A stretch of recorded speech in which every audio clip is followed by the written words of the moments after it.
Hey, how's everybody today? I got a bunch of slabs in, and well, we're gonna go through them. I want to test everything out, make sure it's working first, because I just threw this on. And we'll give you some banners. Don't forget the big show Sunday at 9:30, and we got the coin video seminar weekend coming up August 25 to 26. You want to get in on that. There's everybody. I got a bunch of slabs. I mean, just I don't know, about 70 of them. I got to go through them. Just because the slabs, the coins have been, certified and put in slabs, does not mean they've been inspected for die varieties. And that's a fact. You got to pay extra for that. You get a lot of these proof coins. These are all proof coins.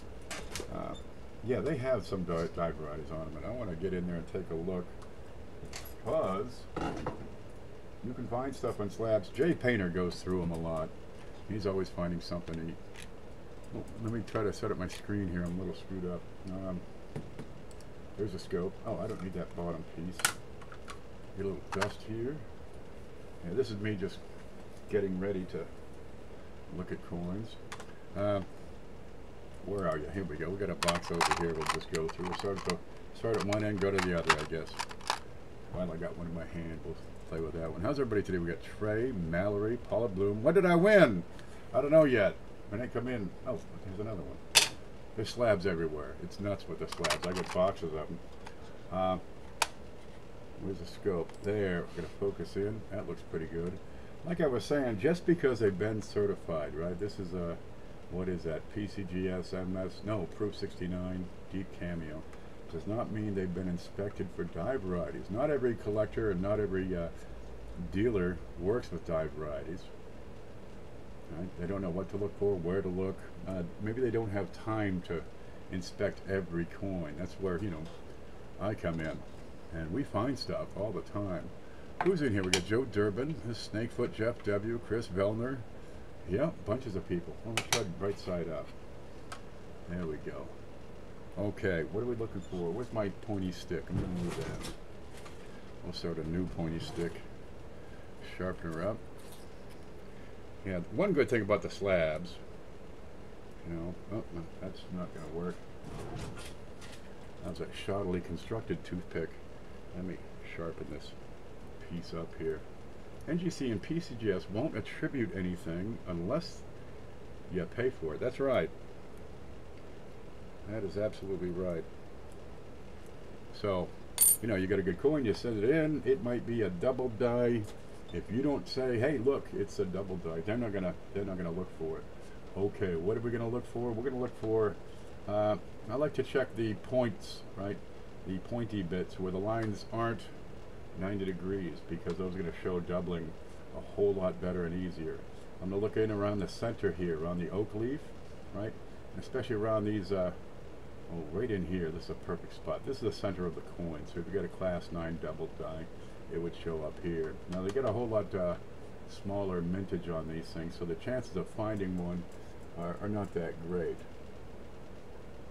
This one looks pretty normal. Let's see. Howdy, howdy everybody. Merry Christmas. There you go. I like to check the ear. Sometimes that's screwed up. And well, while we're here, we can just look for die shifts, but they're not going to be particularly awesome. But look for extra thickness around the letters.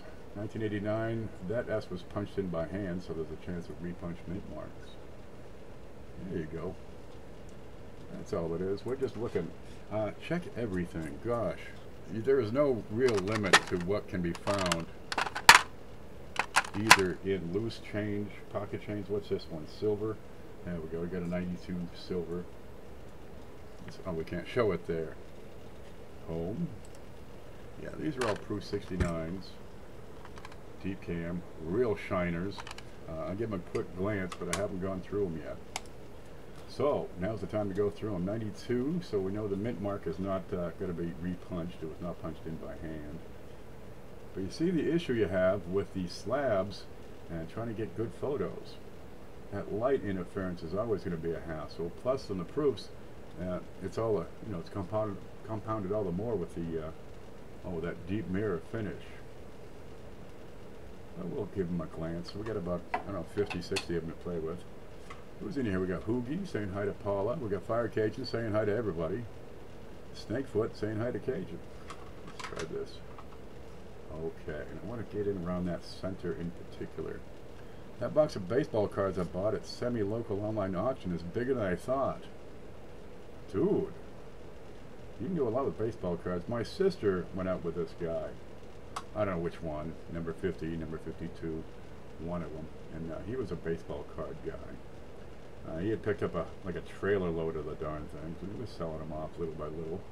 That was a good side income, but he guess he burned out on it, which is too bad. This looks pretty straight up. Let's look at the points that are not 90 degrees, like the bottom of the N. Alright, give it a look at the E right in here. Let's see, the bottom of the A, if we can point to that. And you're looking just for this little line, this tight split. Now, really the way to do it is with a loop and your eyeball, because you're going to see more with that loop, that $3 loop, than you'll ever going to see on this camera. But it makes a good show. I thought I'd mention it and bring it up. I need a spot here. There, take two out so we can put one in. There, I can keep on going. What do you got? 77S. Lots of these. And we'll give them a good look, because you never know what you're going to find. Check the In God We Trust. Alright, your rotated dies, whether a die was rotated, that's going to show up more on the outside. Your class 8s, they're going to show up more in the center. $20 for a case of beer-sized box full. That's a lot of baseball cards, I suspect. Never get into the baseball cards. We get them for Halloween, and you look at them and say, okay, that's cool. Read about how many home runs, but I didn't watch baseball. I was too busy collecting coins and playing chess.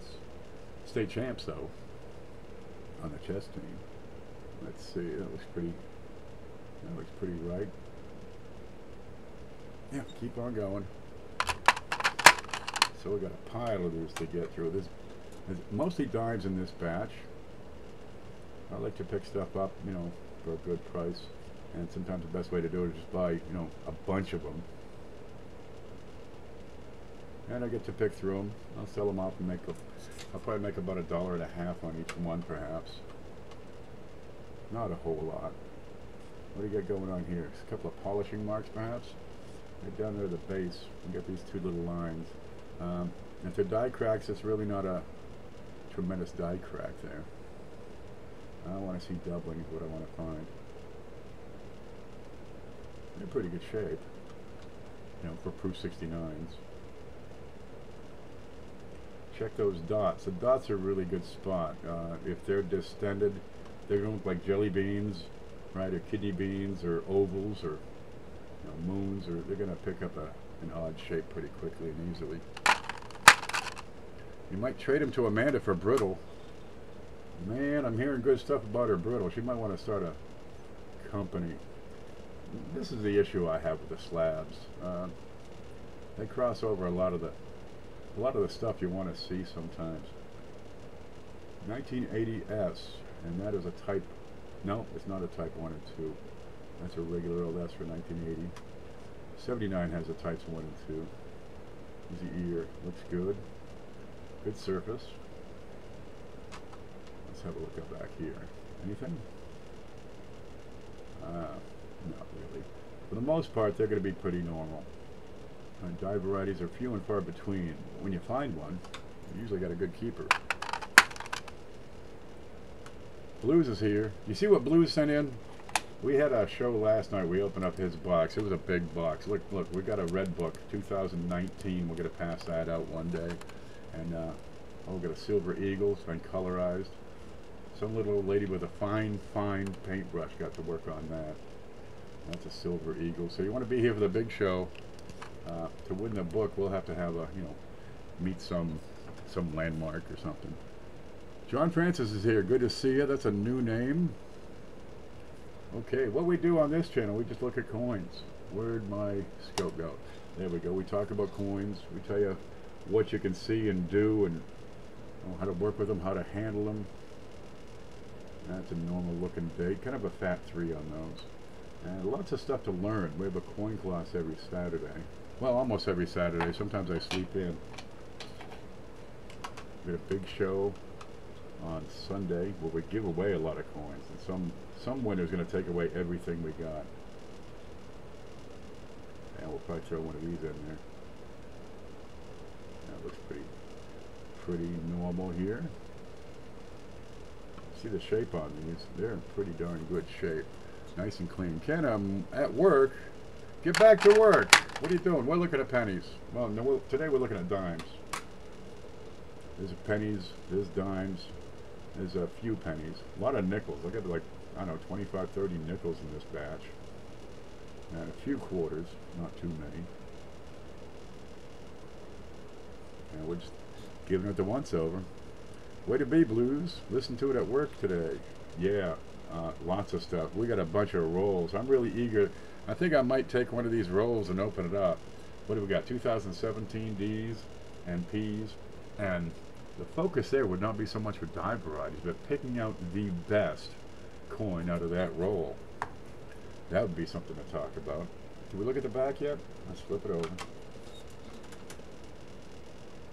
Looks pretty normal. Yeah. Now, registry sets are neat. I talked about those. PCGS and NGC both have a section of their websites where you can put together a registry set. Or effectively, you type in the little number there. Let's see, let's find this real quick. You type in the number that's on the certification there, and that's in their database, and they'll add it to the set. Okay, wait for it. Focus, there you go. This would be 357254449, and it's a 1986 S proof 69 deep cameo, real good looker. And I could probably open up their site and go into it further, but it's a way of comparing what you have to what other people in the world have. There, kill that light. It looks a lot better. What's this? What? Oh, fluff. Darn cat. There's some lint floating around. 86S. And you get a larger mint mark on the 86s. They change that mint mark style every couple of years. Yep.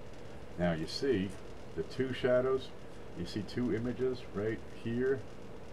If I move that, you know, this is a parallax effect. This says that there's something on the surface of that. There it is. We'll just get that out of here. Probably a straight piece of plastic from all these holders. But if you get a scratch on the slab, same thing. You get a little scuff, you'll see, you know, two marks if you move it around just a bit. 56 degrees this morning. Man. I don't know, it's about 85 outside right now.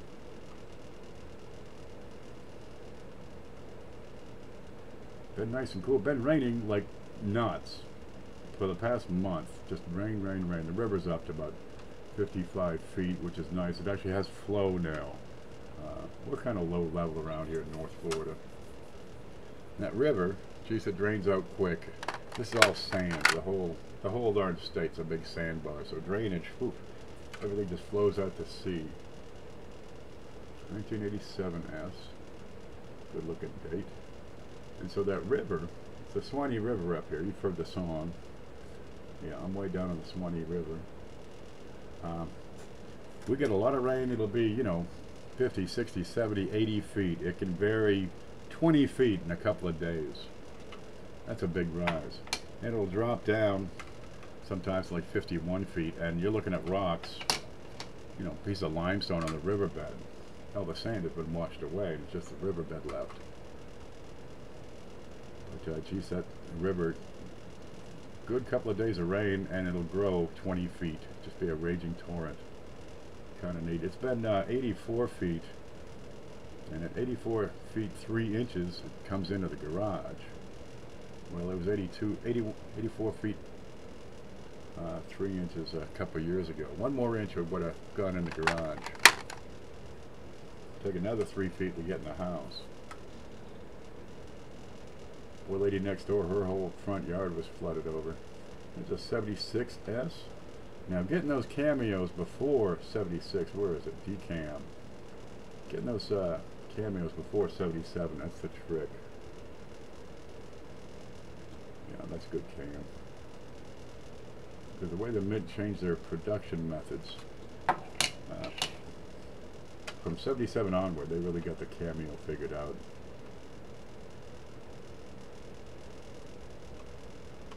I'm not seeing much here, but we'll take a look anyway. I found my first 2018 D in February. Found my first P about a month ago.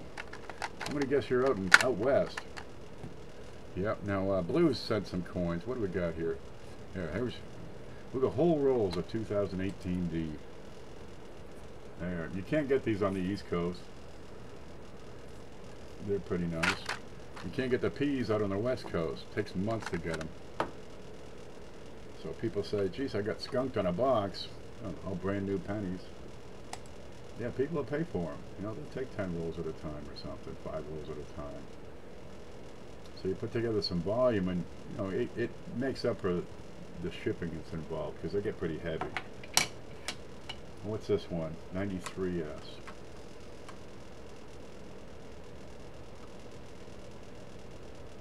I'm not seeing much here.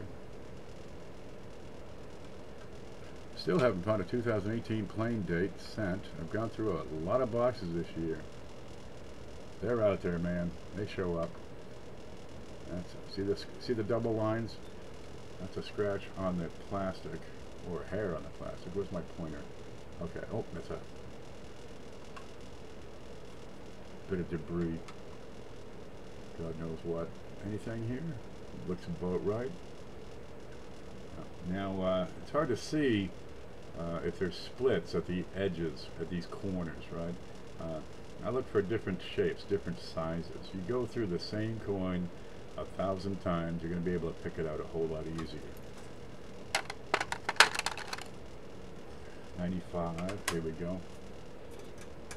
You start to learn the designs, the sizes, the shapes, and they'll stand out. And if those little points are bigger or fatter or duller, for example, than it should be, that's usually an indicator that you want to give that a whole lot more attention. You know, get some extra magnification in there. Get that loop and check it out hard. The full box of 18Ds I sold, guy asked me if the box is still sealed. Well, you got to open the box to see what's in it.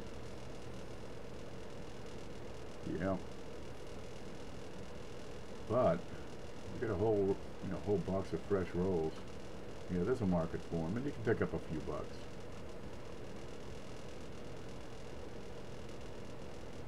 That looks good. Well, no, that's how I know they were 18D.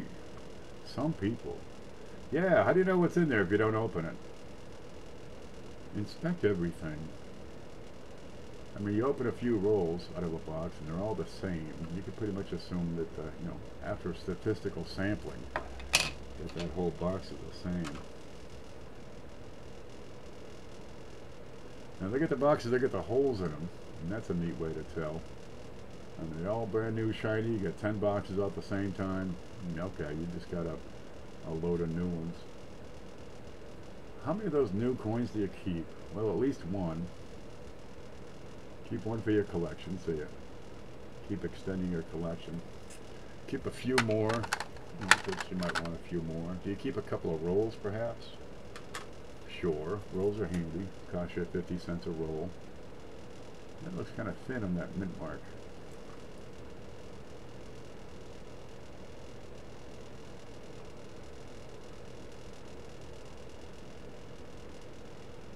I think I want to look at that.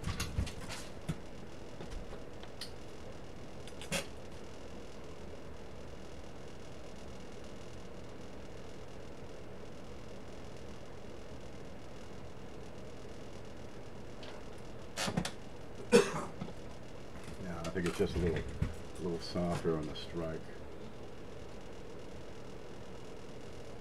But there's people who save, you know, several boxes each year, because although you can sell them right now, you know, for $1 a roll, sell 5, 10 rolls at a time, take care of the shipping, put it all together, you can make a couple of dollars. If you're saving for a couple of years, instead of $1 a roll, you can get a couple of bucks per roll. And some dates, they weren't saved up, You know, $3 to $4 a roll is not entirely out of the question. So is it investment, and is it worth the rate of return? Yeah, for some people, yeah. Is it worth it for you? That's up for you to decide. That looks normal. Any more silvers? 98S. We get some better dates.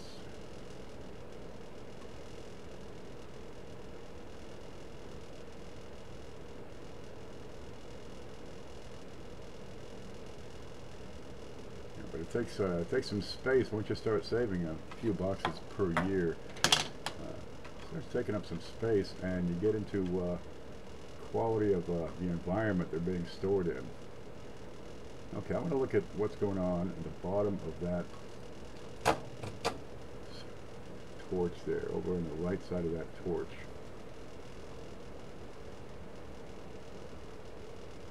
It's pretty minor. I'm thinking it's probably a die crack. It's a big, you know, it's a common place for them to appear.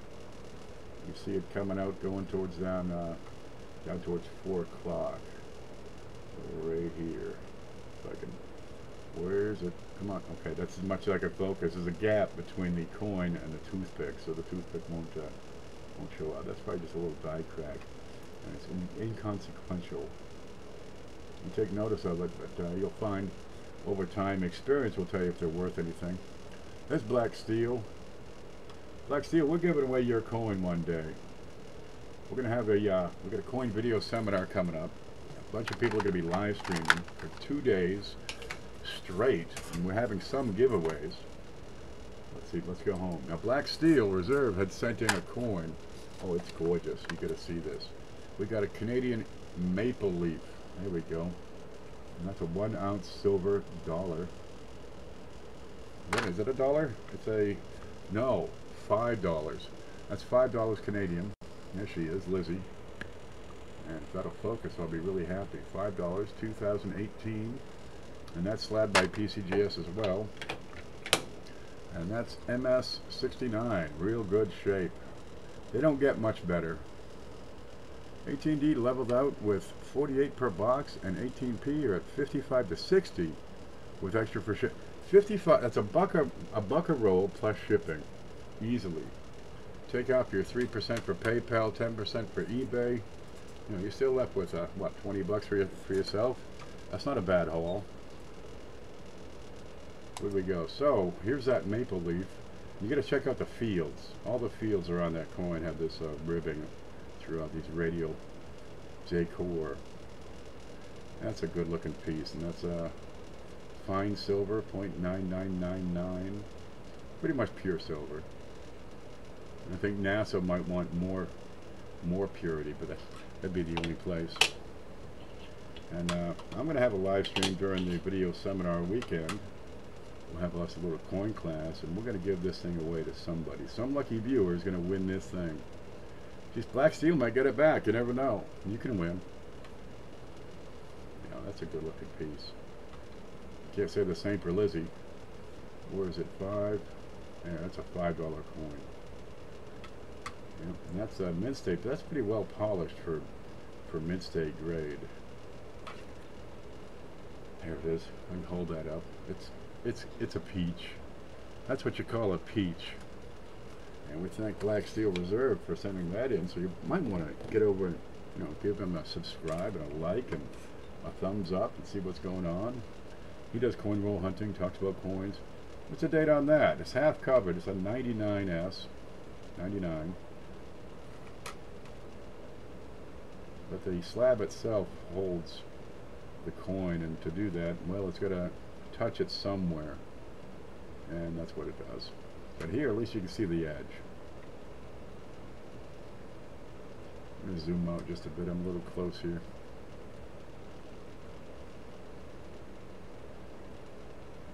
Yep, you got to check them all. Check them all. Check everything.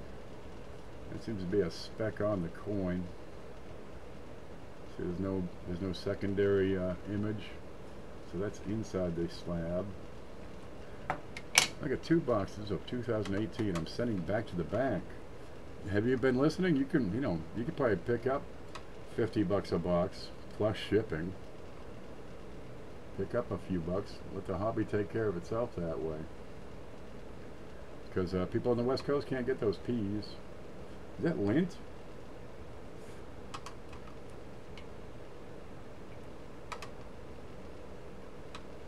Yeah, that was lint. Okay. Don't worry about that. There's a piece of lint right across the top. There you go. Well, so far nothing, but that's okay. We'll be offering these up probably come Friday night. Friday night we'll have a sale. Oh, this is that crooked one. Did you see this one? I put this up in the Coin Op Facebook group. You had one job. This is the rotated slab variety. Come on. Dude, what? You can't put that in straight? There's one guy at PCGS. His job is to put the coin in the slab and put the top on. Well, there's no... I think they're in California. I haven't heard. Who needs some? You can put those things on, you know, if you want to sell your coins, try, there's Facebook groups, several of them, lots of them. There's eBay, USA Coin Book, Collector's Corner. Put it up. If you can't sell the whole box, break it up into 5 or 10 coins at rolls at a time. Make sure you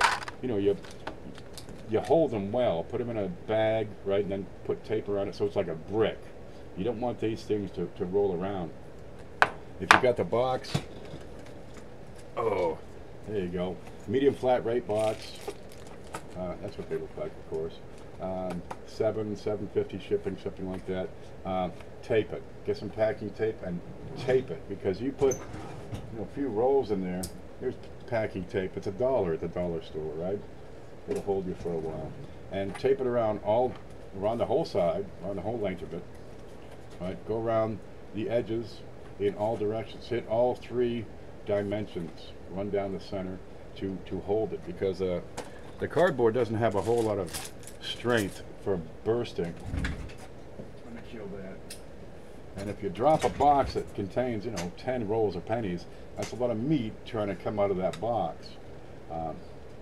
They'll burst, and then your coins go everywhere, and you get a refund the buyer, and then you lose. Comes down to the packing job you do. Tape the heck out of it, every direction. A couple, 3 times. That packing tape's going to give it a whole lot of strength. Okay. There's Bethany's here. Oh, Bill J's here. Good. Now, Bill J lost his channel through YouTube's great wisdom. I'm not sure what that is, and he's got a new channel started up, and I suspect he'll be doing videos again soon. So get over there and subscribe to him. Give him incentive to produce more videos.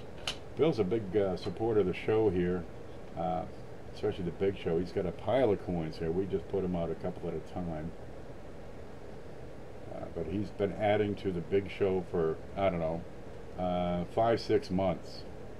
Every single week he's got something else we put in there. What is going on here? Is that something on? I can't make this one out. What are these lines? Look at these reflecting lines here. Something on it? Nothing's on it. I think it's actually reflecting the camera. I think that line is the reflection of the edge of the camera. Yeah, that's a good shine. Steel Reserve, says Blues, $4 plus $3.50 on eBay will bring a nice return for 2 rolls. So you get $1 in rolls. You got oh, let's see, a padded mailer. I get these. They are some handy. It's a poly mailer. Right, they're bubble wrap. The strip peels off. It'll fit. You can fit 2 rolls in one of those before you get to the 1 pound limit. Right. At 3 rolls of pennies, it goes over a pound, and now you get a ship priority mail because you get a limit of 16 ounces on these. But 2 rolls, you can do it.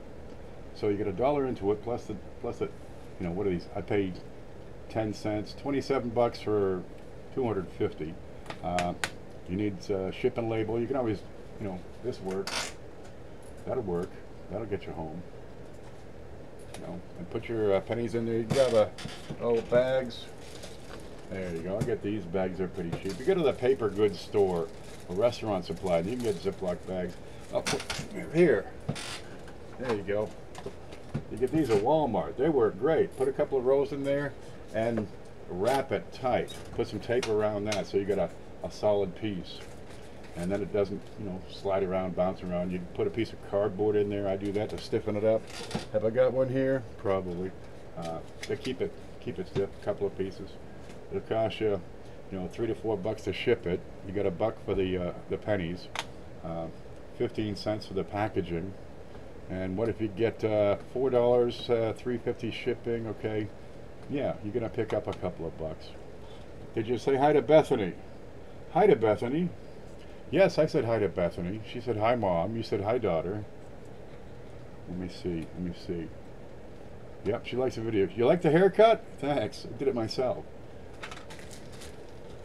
Yeah, I gotta shave my head every now and then. You know, it tends to jump out and get all over the place. You know, you drop that Play-Doh and you got a heck of a mess, man.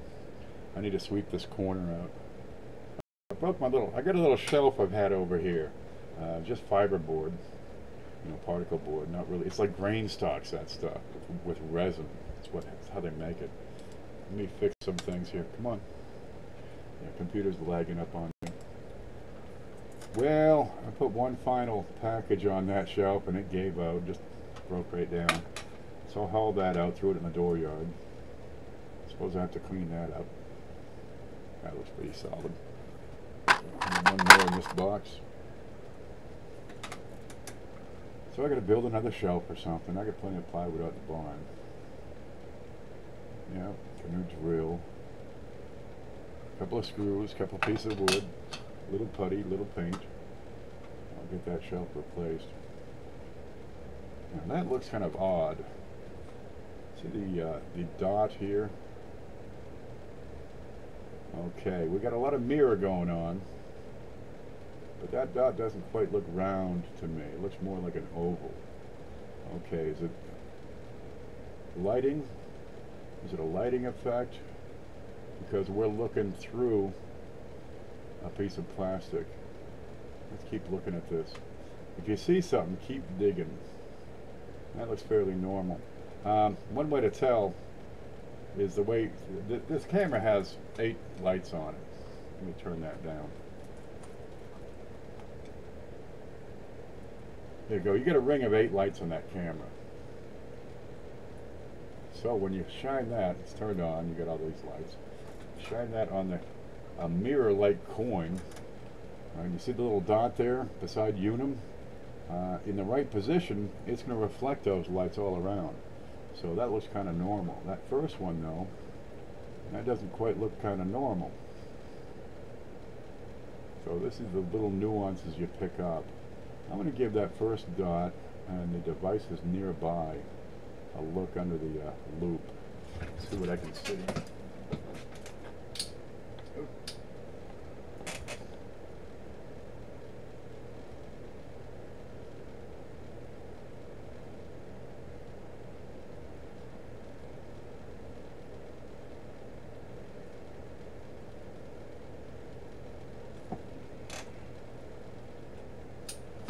Looks okay to me.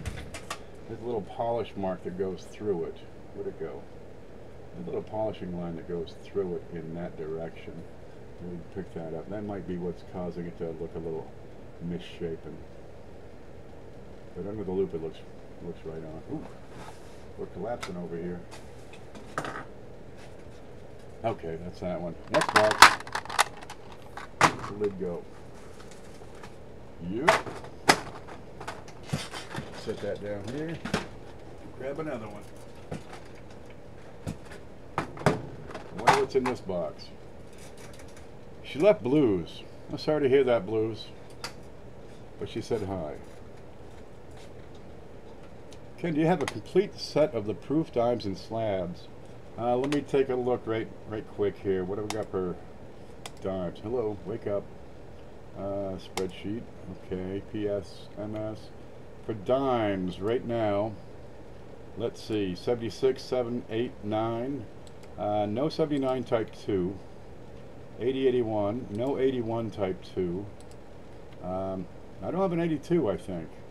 Should have 83, 84, no 85, 86, 87, no 88, 89, 90, 93, 95, 97, 8, 9, and 2002. Here they come and they go. I'd love to get, more collection so we can, do a proper set. Nickels are looking good. I've got everything 85 through 99, and a few dates, going back to 74 and a few dates after. Pennies are a little lean right now. What do you got here? Nope, don't give me some, give me count. 7 dates on the pennies. 2 in the quarters. Yeah, not a whole lot of quarters. But there's a bunch of them. Yeah, I'll put these out at probably $8 a piece. And let's see if I can find my way home. I'll put these out for $8 a piece, and if they take, 20, I'll throw in the box and pay for shipping. What's going on here? That's a Proof 69 decam. What looks like a little contact mark in front of his face. Yeah. That one must have snuck by 3 people. Date looks good. SJ sent me. Is SJ on? Oh man, I didn't even check to see who else is on. I was watching Currency Hunter 88 earlier. He was looking through some coins. He's doing some penny rules. Okay, let's see what we got here. Check out that doorway. You're gonna find on these nickels, right? If you're looking for class 8s, you want to focus around that doorway, right? On the inside of the doorway. Sometimes you have doubling that's pretty evident. It's much like the little bit of extra metal you find around the statue on the Lincolns, on the memorial sense. That's what it is. It's class 8 doubling. And this looks pretty normal. You'll see it. It'll be pretty sharp and clear and crisp. And it'll jump right out at you. And a lot of times, look in the corners in particular. That's the best spot to check for those. And they're minor double dies. Look, we got full steps. Alrighty. We still don't know what this stuff here is on the roof. What Jefferson put in here? These chimneys, or like storage closets, sunroof, tool shed? What? I don't know. Jefferson had a lot of projects going on most of the time. That looks fairly straight, simple. Yep, there's one of the odd words you get on these coins. Monticello. Well, that goes with the building. It's not part of the legend and logo and motto and stuff. Not a lot of odd words on coins. Was SJ streaming? No. Oh, good. Phew. Hate to cut in on SJ. And we got a 95 here. Seem to have lost my focus. There we go. And let's check out his face. You can look at the center. There's not a whole lot of detail in the center, but you can check the hair, and I can check that collar. But the detail in the center, it's so smoothly, contoured. It's hard to make out class 8s on those. They just don't show up well, but on the back they do. Black Steel, do you recommend getting modern coins graded? They have to be just about perfect, right?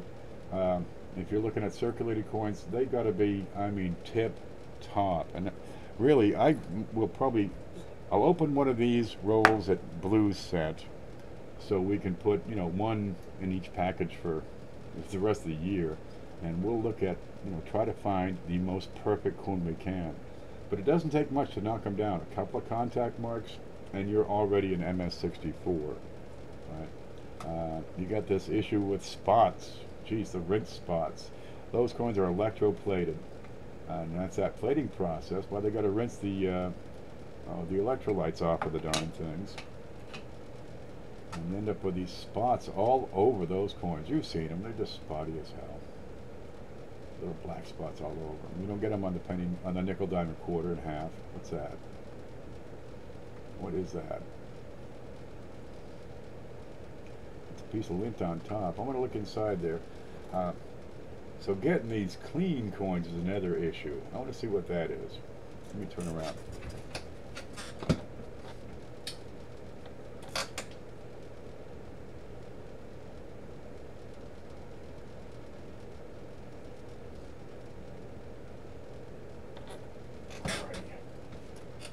Okay, we got it. That's a struck-through error.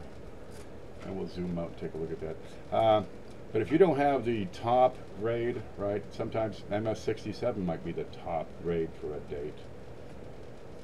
Right? Still, you need a pretty darn sharp coin to get that for mint state.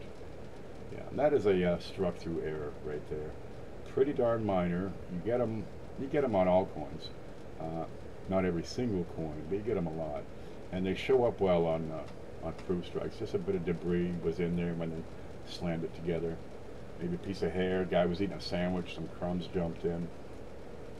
You know, they don't bring a whole lot of a premium when they're that small. There you go. I mean, the mint mark is bigger. That's all. There's a couple more down here. These are just little crumbs that jumped in, got into the system. But you got to realize how much does it cost to get it graded, and you got to, you know, understand the grading before you even send it in. Because if it's not top, you're losing money. It doesn't cost a whole lot to get the modern slab. You're looking at 16 bucks plus shipping both ways, right? Plus insurance, because they're not going to take any liability. It's going to be insured. Let's go down again. Jeez. It's going to cost you 50 bucks. If you're not a member of PCGS or NGC, well, you got to pay 60 or 80 bucks for that. JB here? Hey JB, we're going through some slabs, just looking to see what we can see. So if you're going to be spending, you know, 40 to 60 bucks to get a coin graded in slabs, you really want to try to recover that. What do we got here? Is that on the nickel? That's probably on the nickel, and that looks like it's part of the nickel, but also looks like it's pretty decent part of the field. A scratch would tend to be highly reflective. You'd have a straight angle, a straight surface where the scratch was. I'm going to look at that. So if you're not able to recover your investment, well, what are you doing to having them graded? And if you want to, you know, verify that it's the grade you're thinking, you really ought to have some experience. Best thing I can suggest, if you don't know whether or not you should have it slabbed, if you can't make that decision for yourself, don't have it slabbed. Save it, keep it until you're more experienced. I'm going to look at this one.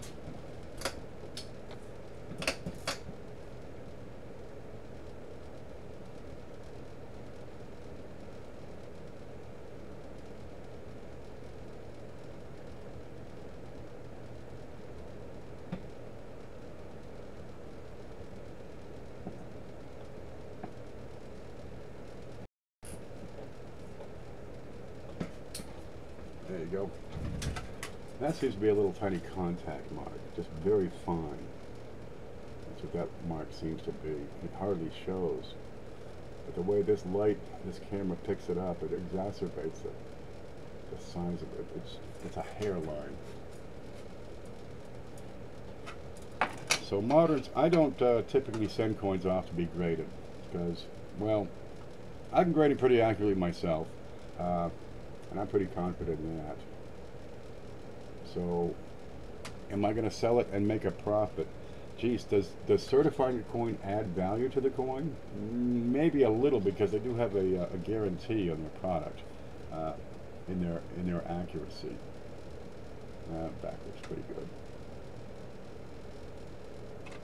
So, but you're only looking at a couple of percent. So if it's a $50 coin, you send it in for grading, maybe it should be worth, $52. The slab doesn't add value. You're not paying for the container, you're not paying for the holder, you're paying for the coin. What do you got here? Well, first strike, 2017. They get you the fancy holders. The first strike means that they certified it within 30 days of the start of production. So really, if you don't have a $200 coin or higher, stream is lagging and going offline. Stand by. Okay, wait for it. I killed the stream and restarted. Let me kill off a couple of things in the background here.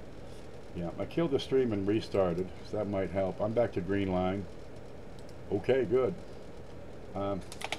Yeah, the whole purpose, I think, of certifying your coins, some people want to certify their coins because they're putting together a registry set. And there's no problem with that. If that's your objective, do your thing, man.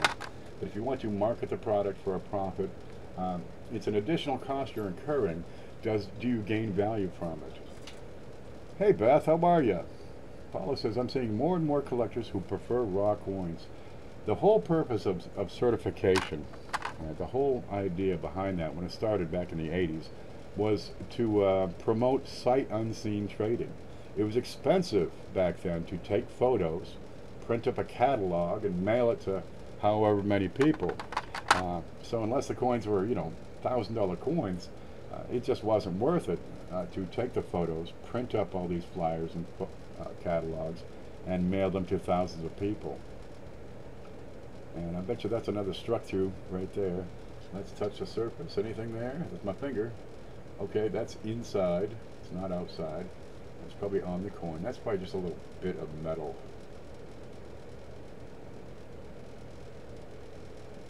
Yeah, another. You get these all the time. So what's the point of having a slab if you don't need sight unseen trading? I got this camera for $20. This is 27 or something plus shipping. Nowadays, yeah, $20 you get a decent camera like that.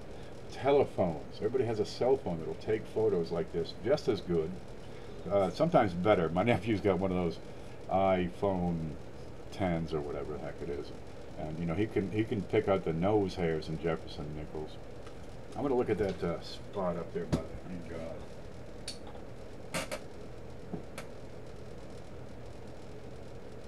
Yep. Yeah, that structure right up there is all that is. So if you don't need sight unseen trading because you can send a photo electronically anywhere in the world, that's a piece of debris that was struck between the planchet and the die. That's all that is. It's a little bit bigger, but not enough to add. That was scary. What's that? I'm good, just keeping busy. Hubby gave me a honeydew list. Honeydew. Here, get this done. Right. Now, you can't do that. Man, you'll be in the doghouse for years. You gotta watch out for that doghouse. What's this one? 2018 S. Here's a brand new one. Brand spanking new. Well, you can take pictures of coins in good detail. Sharp, crisp. Now, inside slabs, this actually hurts the photography. Give me a coin. There we go. I can take a beautiful shot of a decent coin and send this image around the world in seconds. All right, there you go. You get an Ike. Let's look for contact marks. I got a little bit right here on the on his jowl. A couple little fine marks in here. This might be chatter, where the metal didn't fully fill the die. Here you got some thinning around the edge. This is where the metal of the planchet squeezed between the die and the collar. There's a contact mark. And you can get a pretty darn good photo of a coin with the equipment that we have at our disposal right now. Why do you need to certify a coin when the other guy can decide for himself, is that the grade that he's saying it is? Are there any problems with that coin? Now the different cameras will take different photos. Let me switch over. This one I can, you know, I've got this much field because it's a microscope. Here's the other camera. I can put that coin over there. I got a lot of stuff in the way. There you go. And I can get a good shot of that coin. Alright, I can zoom in. And for that I just put the camera closer. I get a pretty darn good shot of that coin.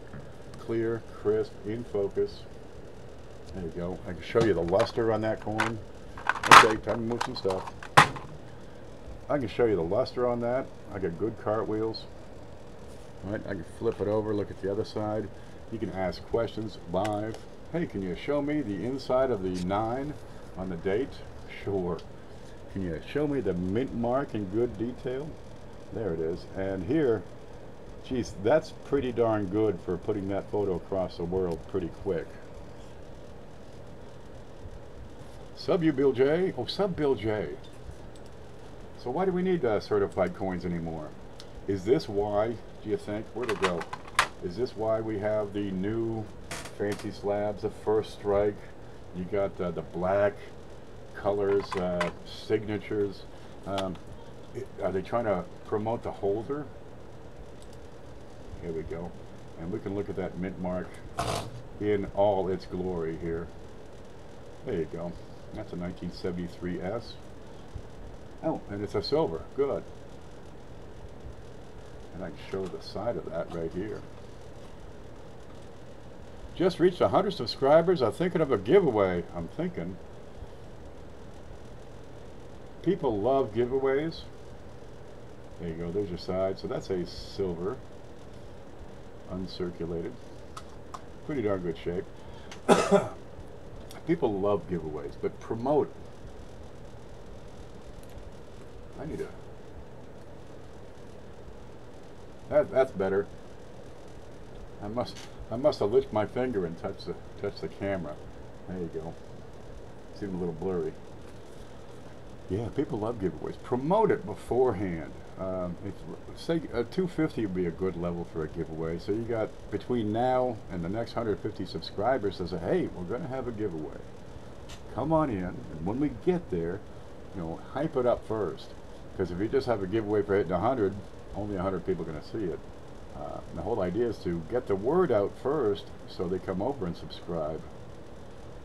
Geez, I'll talk you up. Did you see what Black Steel Reserve sent in? This is a giveaway Black Steel Reserve has provided, and we're going to give that away during the Coin Video Weekend Seminar. That'll be slick. That's a Canadian maple leaf. Look at that. Do I have to slab it, or could I just show this coin off in all its glory?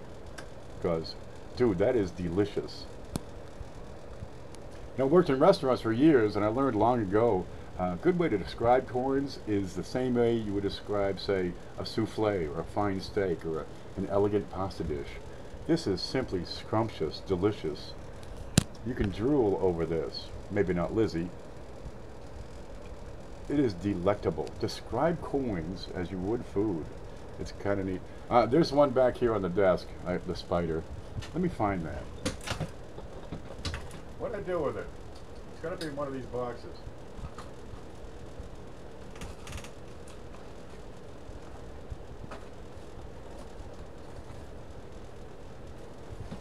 I swear I just cleaned off this desk.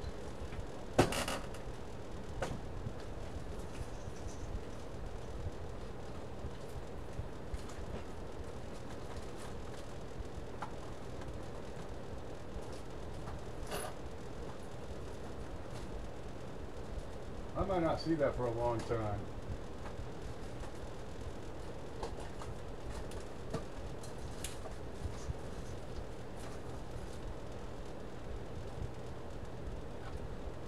What's this?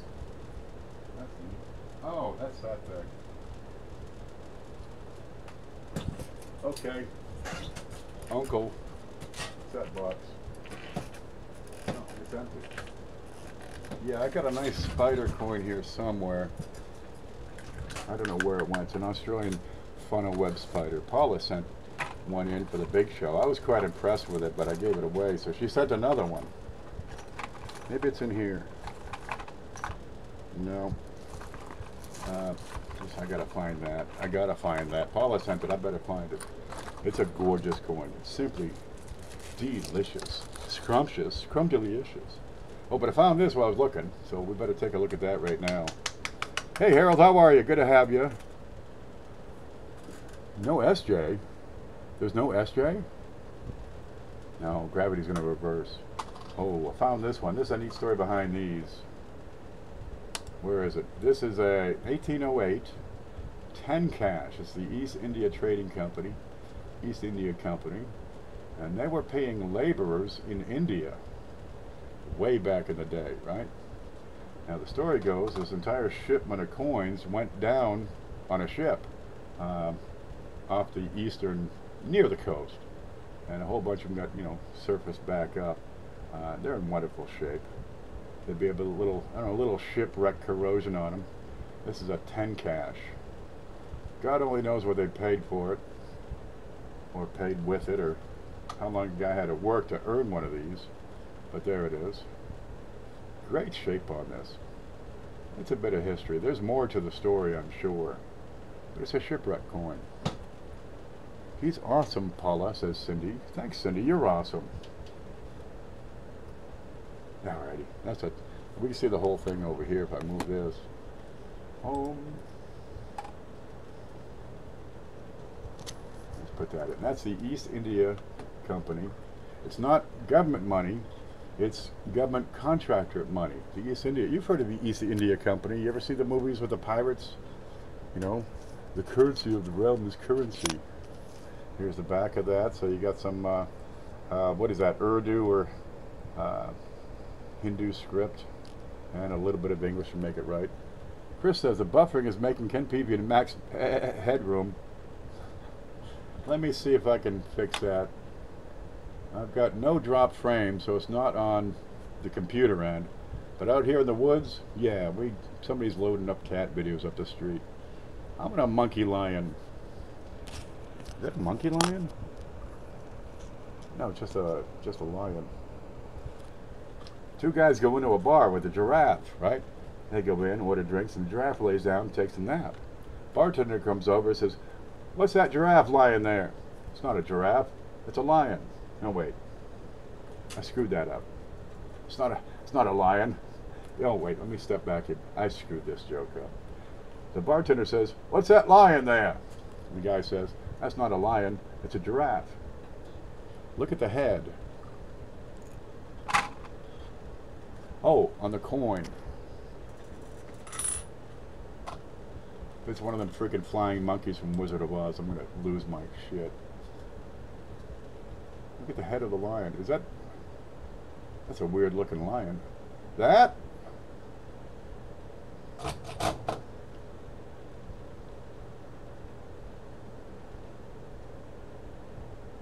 Okay, that's a weird looking lion.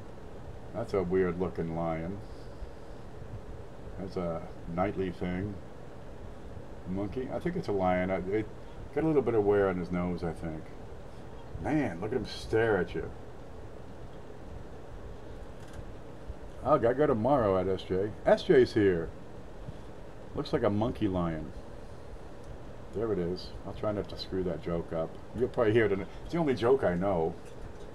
What's that lion there?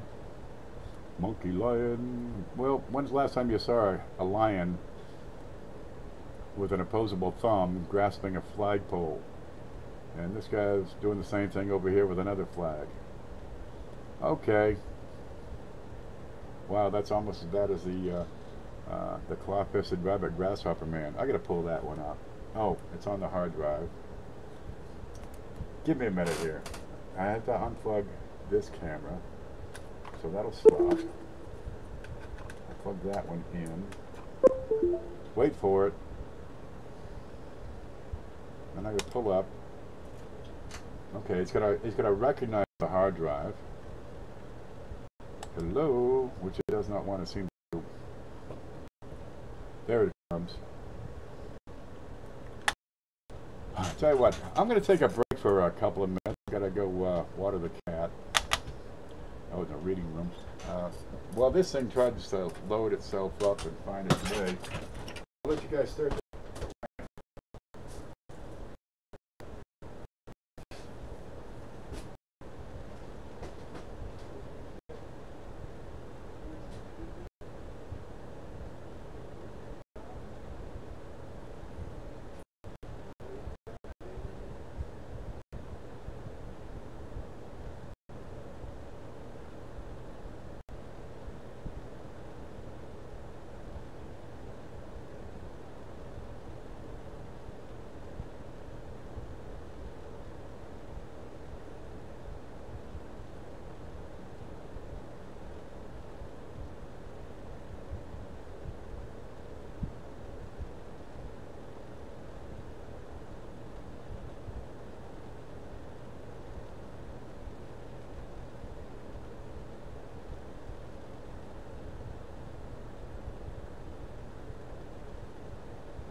Okay.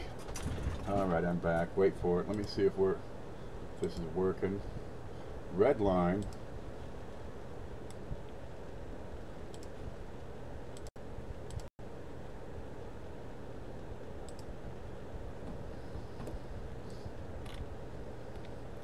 This is going to take forever. Okay, I'm going to skip that project because this thing doesn't want to respond. Video output low. How come it's doing that? Yep. I'm going to leave stuff plugged in when it needs to be plugged in. Video 3. Let me reset this thing real quick. That was a failed adventure. Deactivate and reactivate. There, we can see it again. Let's move it again.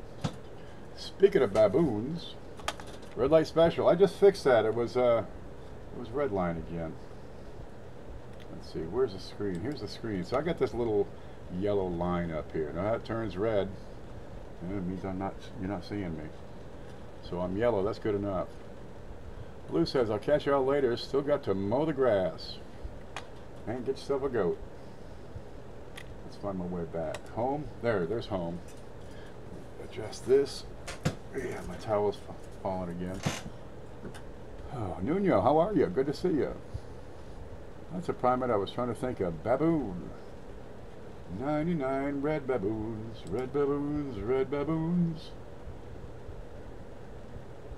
That's an awfully prehensile tail for a lion. Well, there it is. Let me get back to what I was doing because I still want to get something productive done today. Where are we? We've got all these, looking through a bunch of slabs, looking for dye varieties. Okay, what do you got? I got a nickel here. Let's look at the date. That had, is this the one that had the splotch of gunk?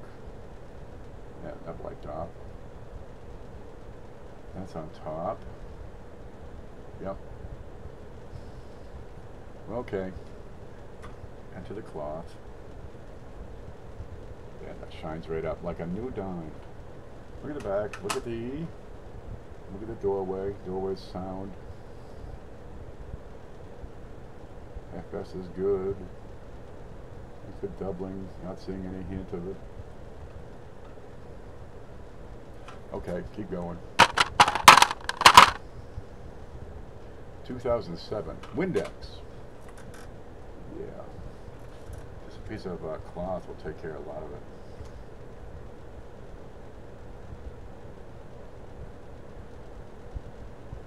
Yeah, you get a spot in your slab, wipe it. But every time you wipe that slab, you leave these little fine lines on there and makes it tougher to see. So really, do you need a slab coins anymore? Because sight unseen trading, you don't have to do that. Just take good quality photos, and if you and the seller can agree on the quality of the coin, well geez, now it's just a matter of negotiating the price after that. I keep mine in plastic bags, says Cindy. Yeah, you can get those. Where'd those go? I get these. I go to the store where they sell supplies for restaurants because they get all kinds of Ziploc bags. That's a 4x6.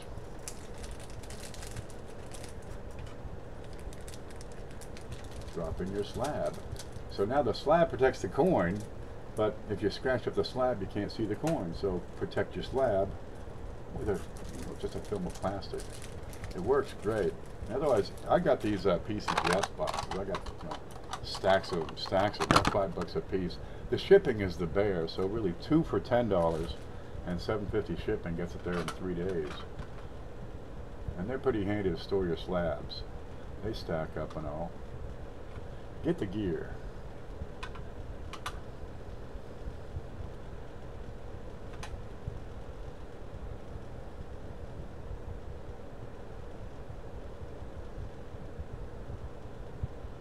All right. Yeah. I'm trying to see if that was rotated, but it's just it's in here not quite straight. That looks good. Next. What do you got here? 2006. Did you take my lighter? Look between the couch cushions.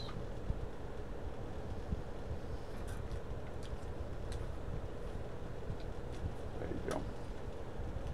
Now, once you get into the high-end grades of mint state, you know, proof state, 68, 69, 70, you need a lot more experience to grade those, because you're looking at color, evenness of color. You're looking at the evenness of the strike, you know, how well centered it is in the planchet. You're looking at how strong, how complete of a strike it is. Right? You get away from those weak strikes, especially on MS7. You want a perfect coin. And it takes some experience up around those grades. But they're few and far between, that's the thing. The mint does a great job, but really I think their quality control in post-mint handling needs a lot of work. You always find, you know, these circulation strikes, even when they're well cared for, just don't quite cut it. It's hard to get top-end mint states. Geez, they got those new proofs, the 2018 reverse. They've been coming out. People have been receiving them for the past week. The mint hyping them up. Oh, you got to get the new reverse proof. It's freaking beautiful. It's novel. They're hyping it up, and people are complaining. They got dings. They got dents. They got scratches. I think one guy his had some chocolate on it. The mint is just not meeting their line. They're not offering. You know, they're not giving you the quality that they say. They're dropping the ball. And you've seen that with other issues before. Well, that's what they're doing. They're the government. Okay, right inside the U, what do you got? It's not wiping off. That looks, I bet you that's a strike.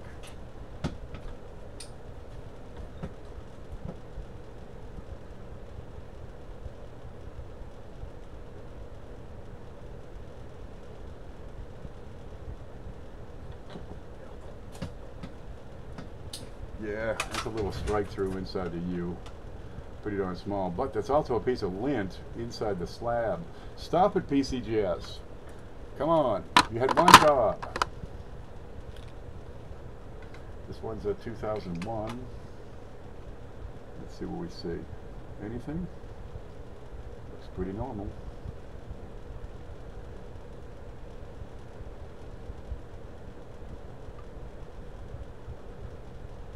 You find some issues with these proofs every now and again.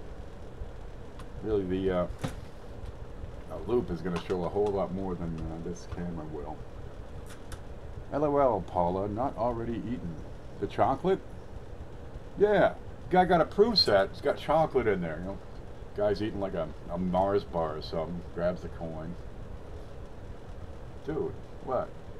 You're not supposed to eat when you handle the things.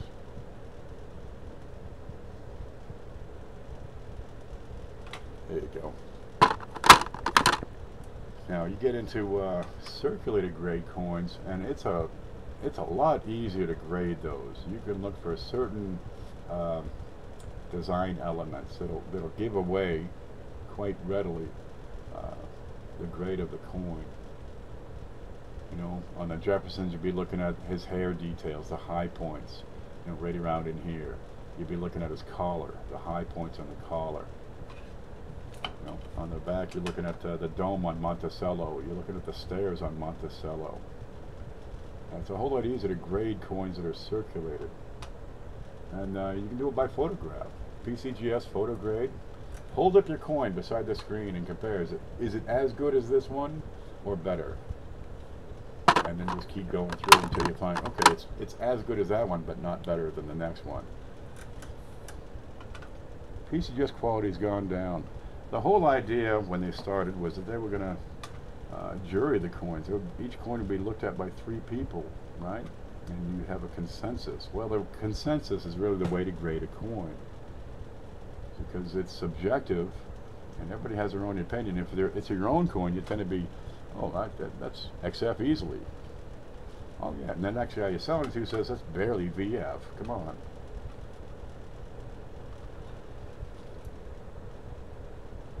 That looks okay. Look at the doorway here. So if grading is subjective, it would really need to be juried.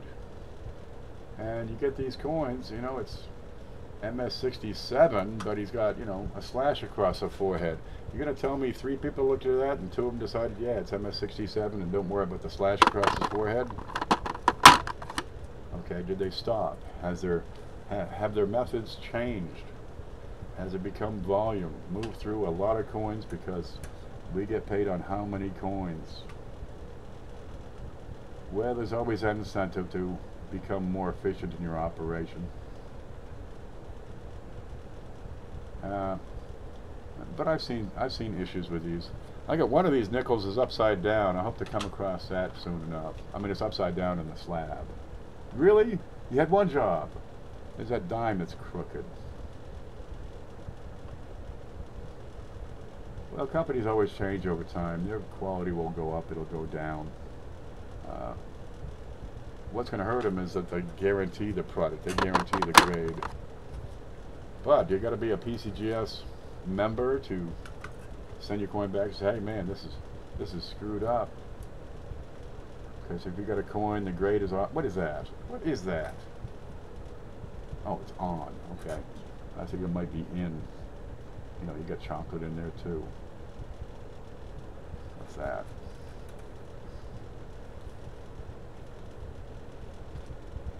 But that's another struck through. Someone didn't get a raise. Yeah, they didn't get a raise, so they put the coin. Okay, these are all MS70s. Here you go. Just write it off and send them out.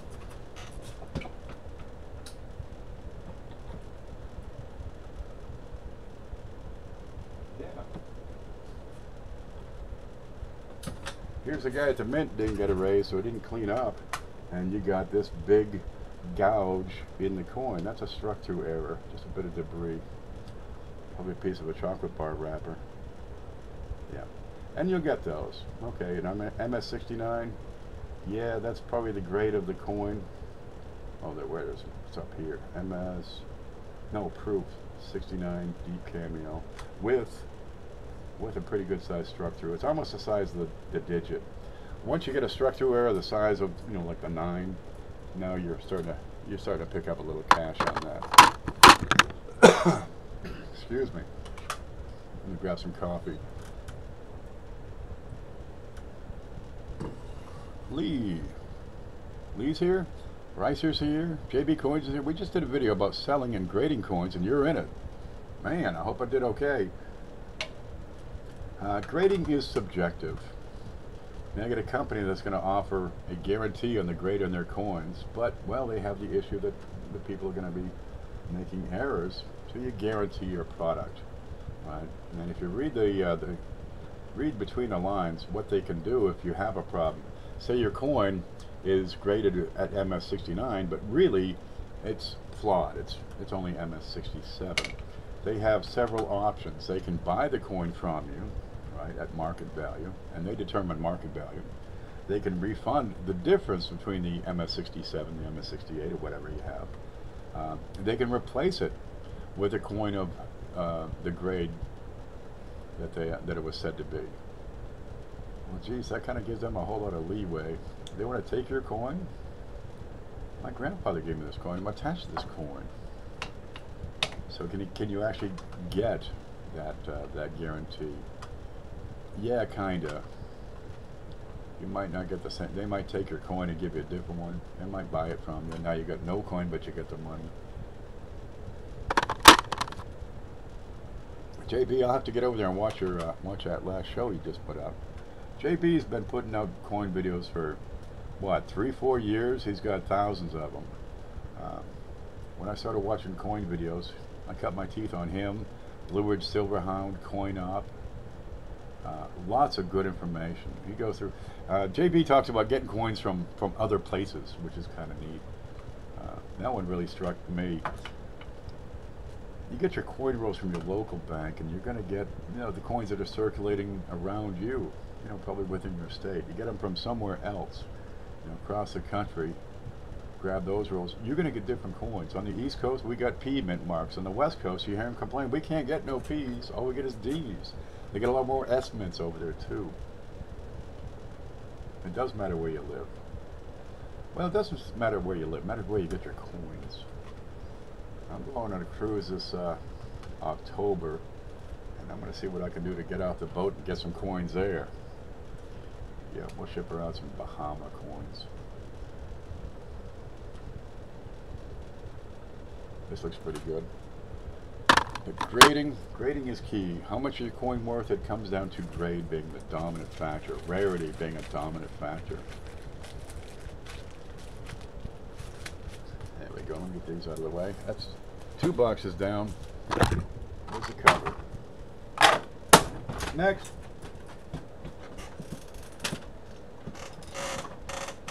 What's this one? Oh, more dimes. Good. Not too many of them.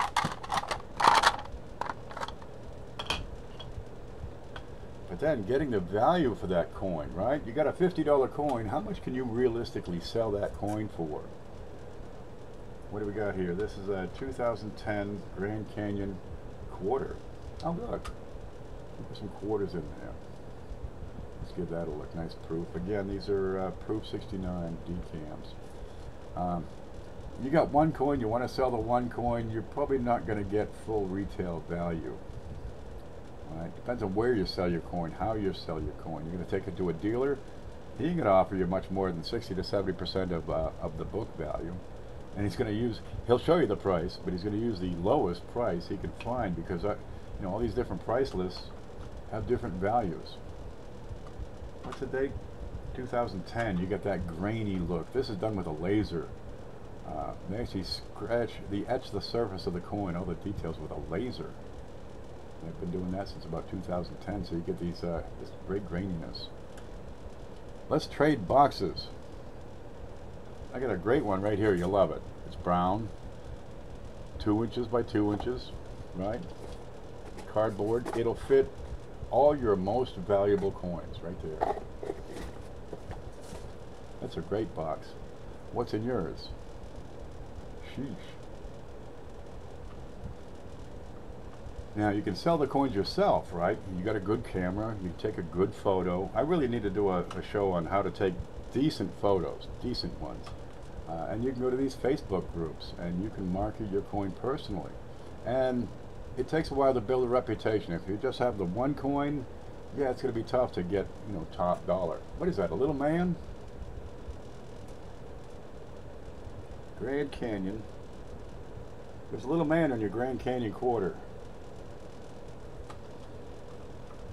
I don't think I noticed this particular design feature. Where is he? There he is. Oh, he's climbing the trail. Yeah, remember when the Brady's went to the Grand Canyon? And Alice is messing with that mule? Yeah, this is that trail down there that Alice took with the mule. That might be Alice.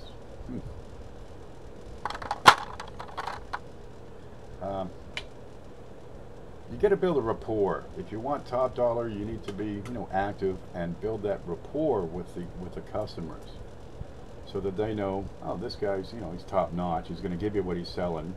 You know, he's going to give you the coin he's selling. You know, he's not going to give you a substitute coin. He's going to pack it well. I got a video on packaging coins for you know, you sell it, you want to ship it. There's a good video out there. Go back and watch all my videos. Just leave it on all night. Hit the play all, go to bed.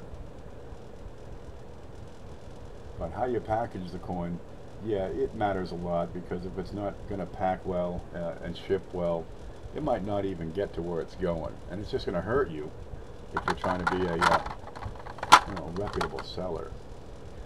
Let me put it another way: bankroll boxes of pennies. That means I'd have to actually go to town and get a. That could be done. That could be done. What do we got here? What is that? What is that? Tell me that's not on the coin.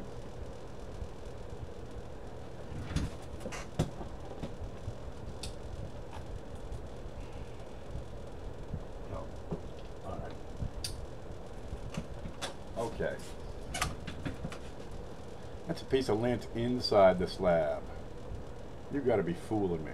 It's just lint. Yep, stop it with the lint. Do something. Make the guy wear a Tyvek suit, or put in an air cleaner or some darn. There's another one. What a sloppy job. Okay, that one was on the outside. Never mind. See the graininess? I kind of like the look of these, you know, the new ultra laser cut cameo, but it's not quite the same as traditional proofs. Yeah. A good way to sell, if you don't have the reputation to sell coins, I've got a video about consignment. Okay, and you can go to my blog. Let me pull that up. Let me kill the stream by loading that up. Let's see, where's my blog? There it is. And we'll get over there. Let's watch this load. This is home. No, I want the screen. I got too much stuff here. Let me move that down a little. There, screen and me. Here's me. Here's the blog. 1millionpenniesproject.blogspot.com. The link should be down there. And you're going to find the second article. The first one is the video coin seminar weekend. And the second one on top is coin sales by consignment, right? If you don't have the reputation to get top dollar for your coin, if you don't have the expertise to take good photos, you don't have the market, you don't have a customer base, you're going to be hard pressed to get top dollar. So I've been threatening to do it for a while, and everything's in place, and we started to do it. We've actually had a couple of coins come in on consignment, and one has been paid for already, so I'm really excited. So the sellers, he's making some money. But try consigning the coins. Yeah, there are some fees. It's not a free service. You're looking at 10%, same as eBay is going to charge you. But eBay ain't working for you if you don't have a store. And we put it up live. Yeah, check out the Friday night shows. But there's a consignment agreement right here. You're going to have to print that form out and send it in. And that's a contract between you and me to sell that coin, give it good effort, and spells out the fees and stuff. Hoogie says, one LCS here has had bad experience with PCGS and only uses ANAX. I can understand that. ANAX used to be owned by the money.org, ANA, which is where ANA comes from. And they've since privatized, and they're a good, reputable company. They're a whole lot cheaper than PCGS. Oh, we'll get back to this. Yeah, so if you want to consign coins, just read that, let me know. We'll go from there. I like NGC. I've never had issues with NGC. What's that? Oh, that's why the funny look. Okay, but see the difference in the appearance here in a 2010 versus the graininess of the 2000. So this is a 2001. No, it's a 2000. That's a 2010. You get that super, that gritty grain, like sand, like it's been sandblasted. This one, I'm thinking that looks kind of odd. Does that look different? Well, it's silver, that's why. There you go.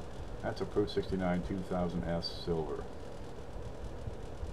Yeah, they are so much brighter. I like silver instead of clad.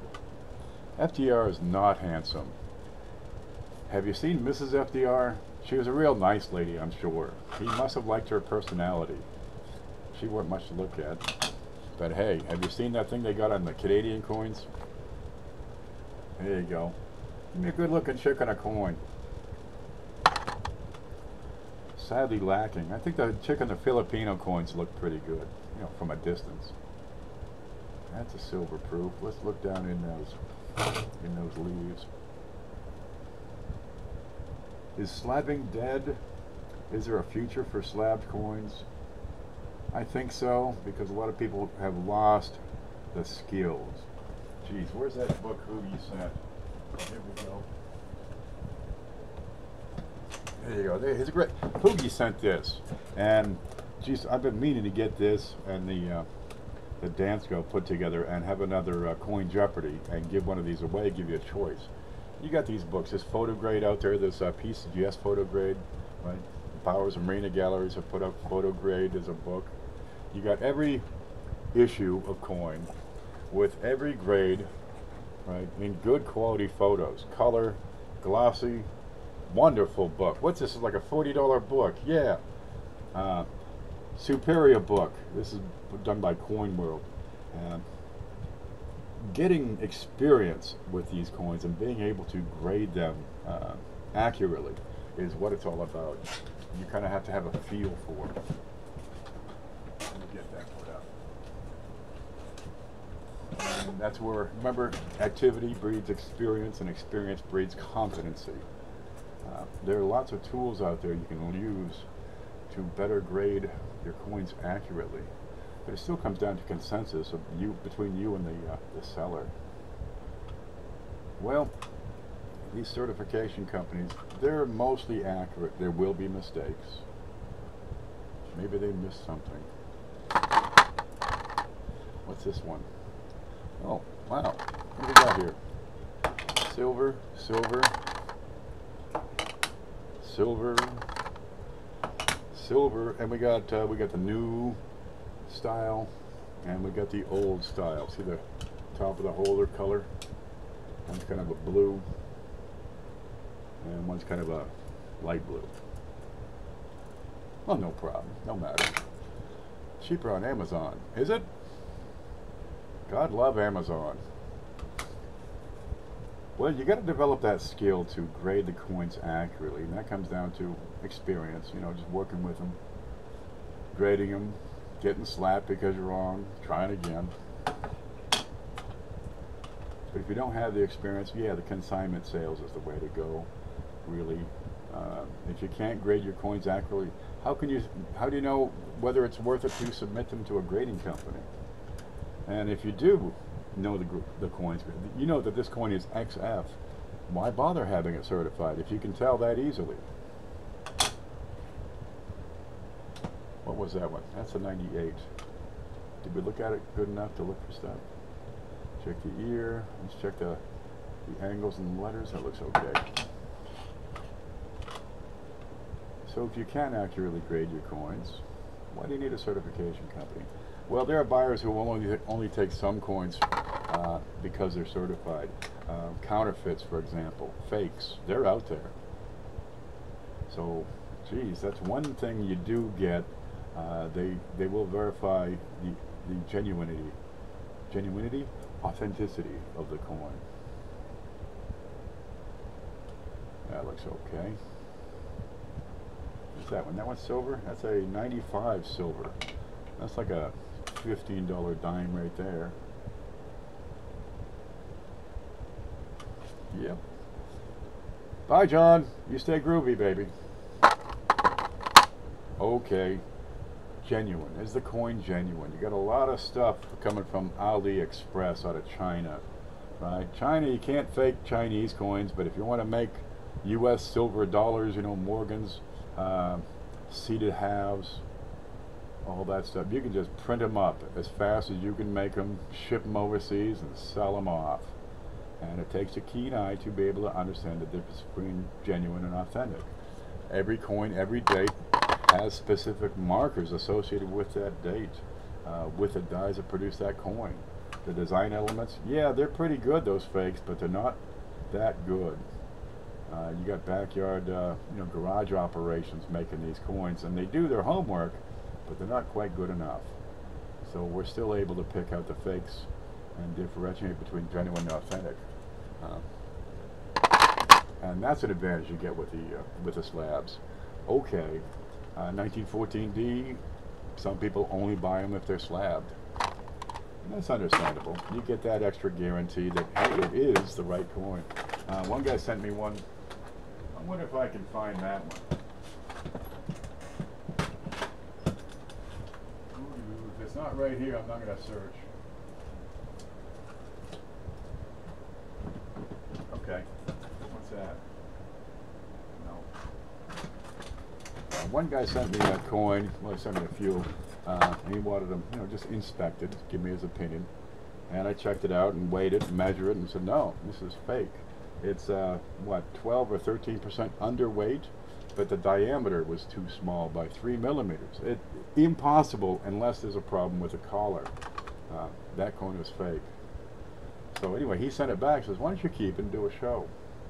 And we've had that on a couple of shows. What do you got here? 1995, not silver. Okay. Looks pretty sharp. And counterfeit detection is an art all by itself. What's that? That's gone. What's that? That must come from the glove. These are awfully fuzzy coins.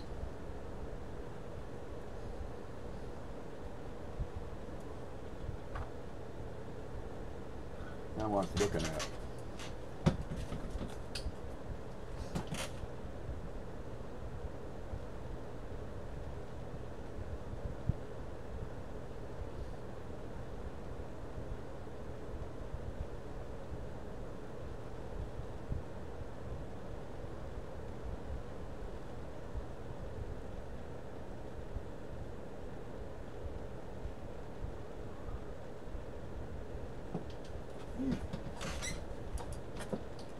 Okay, nothing wrong with a mint mark on that one. But we've got a little bit of flat field doubling here, which is kind of neat. And I don't have to explain that one. Flat field doubling you find on proof coins. It's MD, right? And it's tough to see, but it's on the tip of that bow. It's mechanical doubling. You know, they do a strike and then you back off the pressure and then strike it again. And you get a little wiggle. Sometimes you get MD on these proof coins. But you back it off the pressure and the thing wiggles, so it gives you the MD. And then they squeeze it again. They give it that second strike and compresses that MD section. And so it's flat. But it's mechanical doubling, and it's they call it flat field doubling. It is a form of damage, yes. And that's what we have here. Okay. Tough to see because it's in a slab. Oh, there's all kinds of stuff on these coins you never heard of. What? Flat field doubling? Okay, there's another one. We'll do another class on that. What's on that wingtip? I think that's a little contact mark. Those letters look pretty sharp.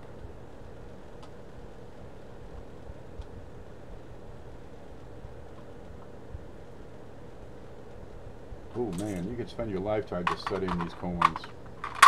I still learn stuff, mostly from you guys. What's this one? Georgia, 1999S. Clad. What's it for? In God We Rust.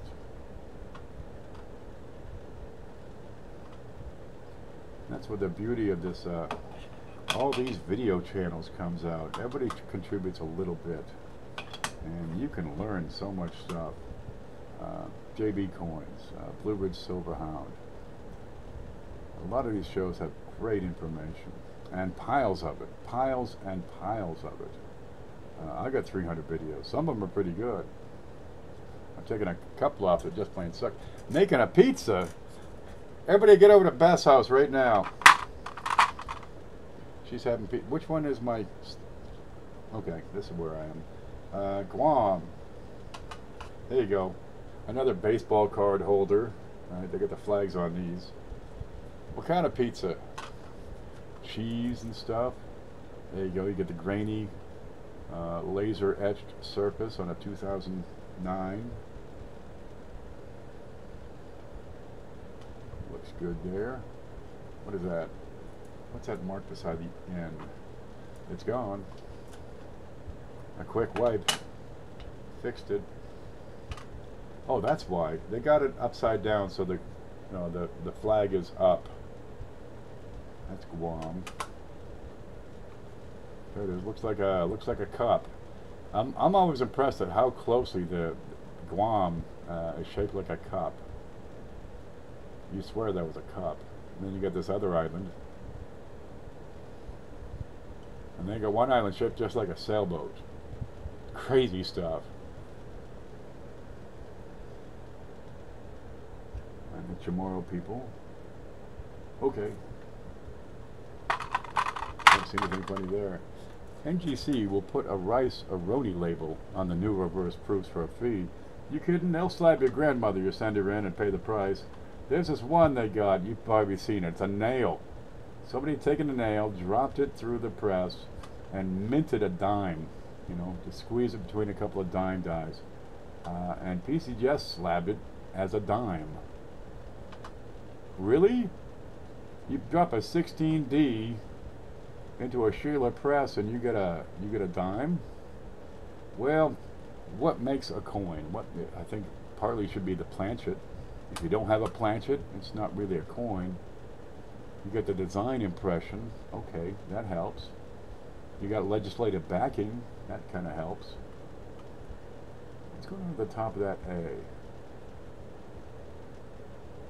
Oh, look, you see the wings? You see the wings?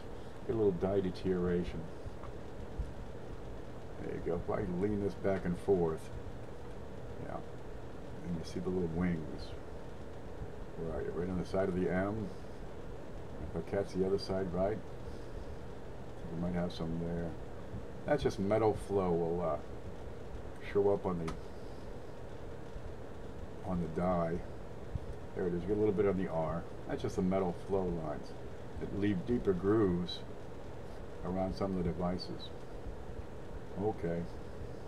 Not too bad. They dress these up a bit more often. And that's Northern Marianas Islands. Now look, they got the same cup again. I don't think that's a cup.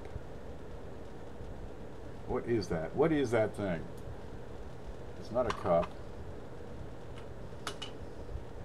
It's not an island. This is this has to be some sort of symbolic device. I don't know. I'm not a Marianas Islands dweller.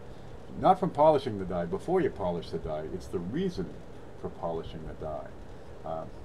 It just, the metal goes into the device and flows out, and of course you got the metal coming out, so the metal going past the device, right? You got extra friction there because there's more metal trying to get by, and it leaves these little, little horns on some letters. Let's see. You can kind of see it, the side of the R up here.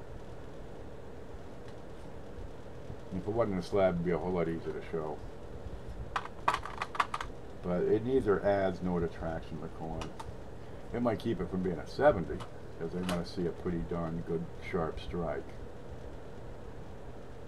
That's the idea. But I've had 70s that had issues. So what is this with a blemish on the coin and it's an MS70 or Proof 70 or something? What's this one? U.S. Virgin Islands. There we go. After I visited, they call it just the islands. They don't want me back for some reason.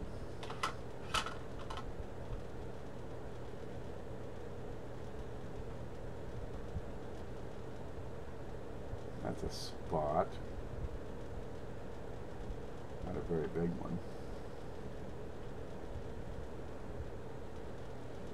There's another one. And another one. Little tiny spots. What's going through the air at the mint? Really, I think the quality could be improved with an air cleaner.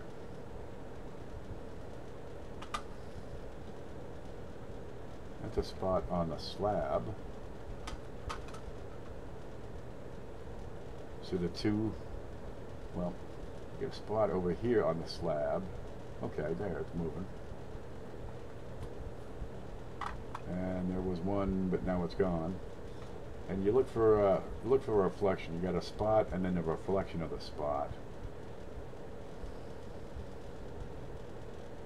And if you don't see it, that's probably on the coin. This looks pretty sharp.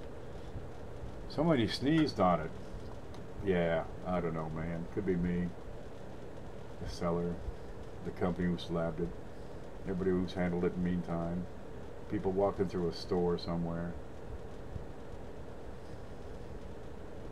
Is that a normal part of Pennsylvania? This is the Pennsylvania quarter. Pennsylvania, almost heaven. No, that's West Virginia. These letters look right and tight. Now there, we got a decent looking dame on a quarter. We save those quarters. You know, that ain't Kiwi2. What's with her feet? What's with the claw feet? Are those her feet? What's with the claw foot? There's your marsupial. She got a claw fist? No, she got a regular hand. That's good. There you go. And they got an island shaped like a keystone. Hammer toes. What is going on with those toes? That's not normal, man. That ain't normal. Those are definitely feet. I'm sure of it. She's got one big toe and then a stump. Pennsylvania. It's probably frostbite. Poor thing. Okay, next. We got nothing yet. Well, okay. People, they read about, you know, they read these long lists of coins, right? Checklists and, you know, cheat sheets and lists of known varieties. Part lobster. Yeah, somebody went under a rock. It's a rock lobster. What do you got here? Bring back the B-52s.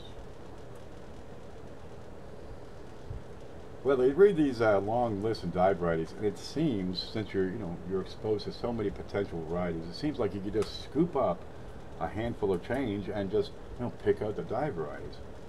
The fact is, they're quite few and far between, and a lot of times the magnification and resolution you need, you're not going to see with this little camera. Your eyeball has the equivalent of 500 plus megapixels, whereas this camera is giving you about 2 megapixels. You'll see a whole lot more with your naked eye and a good loupe than you ever will with this. But the fact remains that these dive varieties, well, they're rare. There aren't that many. And you can go through a whole lot of coins and not find anything stands out. No errors, no varieties, just regular old coins. Which is why they're, more valuable. That's what makes them stand out. What is this? 2000? 2002. Okay, we don't have to check for whams or vams or nothing. Wait, look at this guy. Check the FG. You can give a coin a scan, right? You don't have to check every single device. You can give it a, an inspection. You check out, say, the letters on the right, letters at the top. I like to look at the split, or not the split, at the points on the S's. Right, so I'm able to sample that coin. Look at the dots in EPU. Right, if they're bean shaped, okay, stop. Look at the corner on the A. Look at the foot on the R, on the angle blade. Right, check out FG. I like to look at N because it's right here. That's a good spot to look. Look at that point. Check out the other side. Go check it out over here. Okay, and look at the guy in the middle. Don't forget to check the top, the roof line, the ceiling in between the posts, and the floor in between the posts.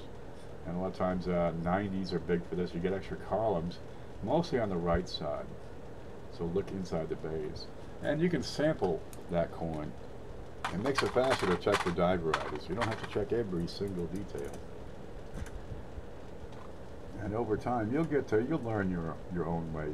You'll establish your own pattern. There's an 03S. So it doesn't have the graininess. It's got the smoother proof.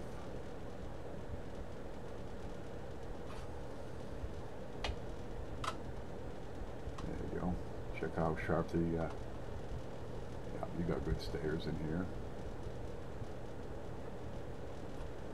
And just keep on checking them. Fingerprint at the bottom. Which side? Down here? Let's try wiping it.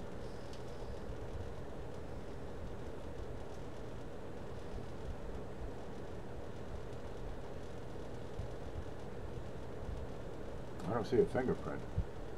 I think that's just an issue with the slab. She's pretty shiny from this side. Oh, I bet you know what we're seeing is some zinc lines. Yeah, that's what you got. See the way the light is kind of reflecting these lines? These are still zinc planchets. And the way it's coated, the way they're plated, sometimes the roughness of the zinc planchet will show through the finished coin, and you have these, little ridges, just like that. And that just says it's a zinc coin. And it shows up pretty well here because it's been polished so heavily. Both the planchet and the die are polished to produce these proofs. Yeah, that's a zinc line. So not a fingerprint. Before that one, 2002. Let's find a fingerprint. Yep, there's lines from the zinc. And you said on the bottom, huh? That side looks good. Reverse. Does that help any? Oh, reverse of the coin. I misunderstood. Let's see what we got. I've got some sloppiness here. And it rubs away. That, see my finger? That is my fingerprint. I've shown you this. I gotta show that. I gotta pull that coin out. We got those 2 pennies, right? We got one we picked up, held it by the edges, and we have the other one we touched it, fingered it right up. And I've been meaning to take that and put some acetone on it and see if we can get that mark off. That's what a fingerprint looks like 2 months later. This was done on 5/25, yeah, just about 2 months ago. Touched it once, and that's what your fingerprint will do to a coin. It's downright shameful. Where's that loop I had? Here's one. Okay, we take a loop. We're going to clean it off. We're going to polish it. That's a soft cotton glove. Turn it black. Oh yeah, you ain't never getting that mark off. Okay, here you go. Here is, stuck to me. Here's a loop. That's a stainless steel body on my loop. You've seen them. And I've shown you this one before, but there's always new people around and somebody will learn something. Okay, there's my finger. I'm gonna give it a good wipe. I'm gonna touch that thing one time. Is that a piece of lint? No, it's a scratch. I'm gonna touch it one time. There you go. That fingerprint is on there. That's what you do to your coins, and you give that 2 months. What you have here, it's not just sweat, it's organic materials, organic solvents, organic compounds, organic acids. And if you contact copper, copper is highly reactive. There you go. Those compounds on your finger are going to get on the coin. You can't help it. That's how we operate as a species. And as long as you're alive, these compounds in your finger are going to keep coming to the surface. It only takes a few minutes. You know, you wash your hands, soap, water, the whole bit. Use a sanitary dry cloth to dry your hands. It only takes a few minutes, and you know your hands are going to be moist again. And that's what you do to your coins, just by touching them one time. That's my fingerprint. I could probably never commit a crime now. Oh well. So proper handling really makes a difference. Handle them by the edges. When you pick up a coin, pick them up that way. Because if you pick up a coin that way, you're going to leave your fingerprint on there. And over time, polish that up, over time it's going to screw it up, especially copper. Now silver and gold, you got more chance because they're not as reactive. But the stuff you leave behind will change itself. Even if it doesn't react with the coin, it's going to do whatever it does. It's going to rot and decay and change over time. Heat and humidity are the big factors there. 2004S. Check his ear. Check the eyelid. That looks pretty normal. Well, we ain't found no dye varieties. I'm really disappointed. I like when I find stuff in these batches.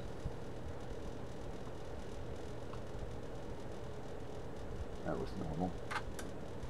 I mean, there's only a small amount of, what do you want to call it, fingerprint mark. But it's material that's transferred from your finger. And the material will change over time. It's like composting or something. You know, just oxidation. Later, Paula. What? You can't leave. Man, what's that? That's lint. See the way it moves? Yeah. It moves out of focus. That's a piece of doo-doo. Lint. Don't wear wool when you're handling slabs. Don't wear wool when you're handling my slabs. None of that dog hair clothing. They got dog hair clothing. Woman combs her dog, makes yarn, and makes a hat or something. 2001.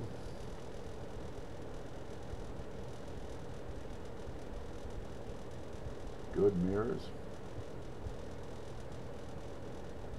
A couple of zinc bubbles in there, little tiny ones. Pretty. Ooh. The dog here? Hey, look, you got a dog.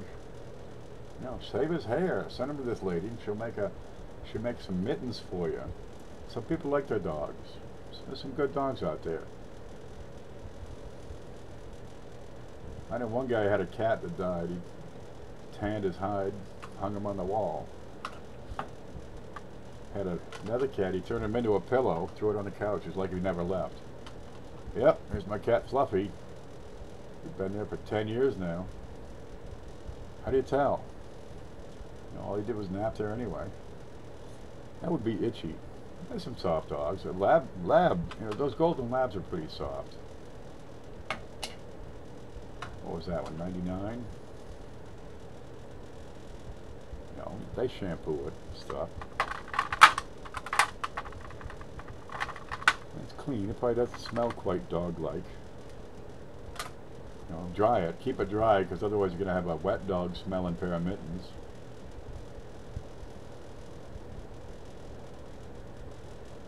I'm not seeing anything wrong with any of these yet. Now, just because you had no success doesn't mean the next one couldn't be a good find. What's this discoloration? What's that below? What's that above the O?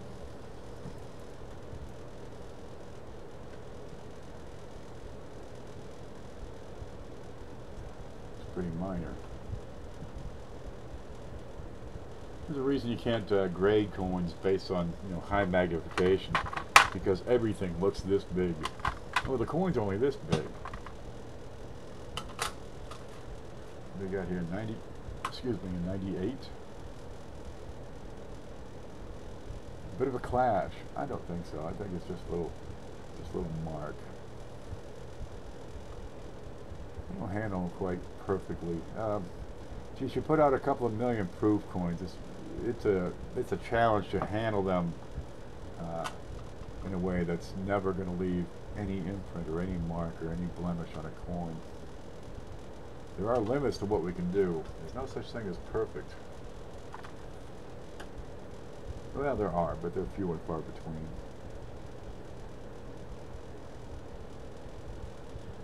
Yep. There is such a thing as good enough, but in the coin world, people look at these things like gems. I mean, like diamonds. They look at them, they look like gemstones. And they pick it apart. You want the shiniest, the most perfect. You know, here's a great strike. Nice sharp steps on those. And the challenge to put together the finest quality of coins. Well, the finest quality isn't necessarily perfect. Here's a 93. It might be just the best. The best could be done. There's some zinc bubbles right in there. Plenty of these things. The best example is you know, MS67, late 70s, early 80s. Getting high quality examples, dude, that's difficult. What do we got here? 1968S, proof 68. There you go, proof 68 red. So it's not a cameo, it's just a slabbed coin. This is probably, you know, a $5 coin, and somebody spent 20 bucks to get it slabbed. This is why it's so important to, you know, be able to grade your coin accurately before you send it in for grading. This probably cost them, you know, 16 bucks to get it graded. Maybe they had a special and got it done for 10 bucks. It's a $5 coin. Let's take a look at FG. Look at the little man. Okay. What's going on up there? Oh, it's on the outside. Yeah, that cleans up. That's a sneeze mark. You know, it's on my finger. Oh man. Lid. What's that, 3? That's 4 boxes. Here's another one. Oh, it's not full. Oh, good. What do you got here? Quarters. There's another Pennsylvania. Let's look at her toes. I lost my focus. I think it's time for a break. It's hot out here, Blues. Back for a few while on break from grass cutting. Get some, hydrate yourself, drink some water.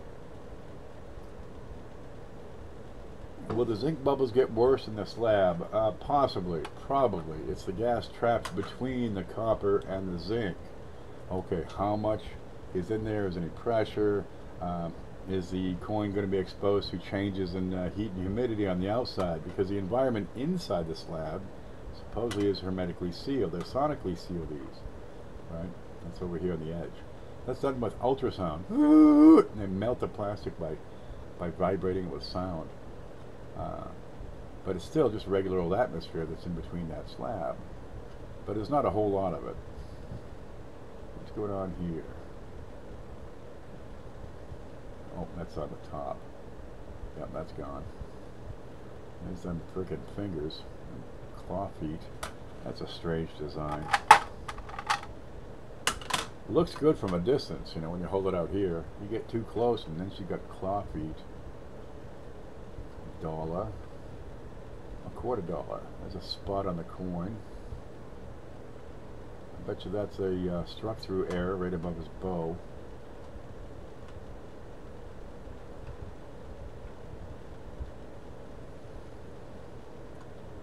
Flip.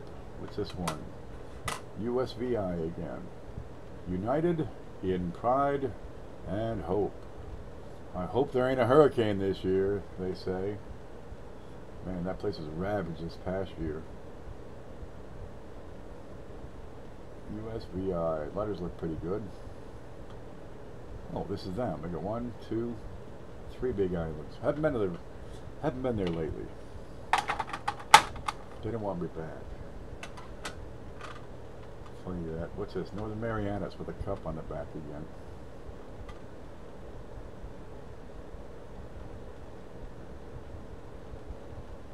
Yeah, finger marks.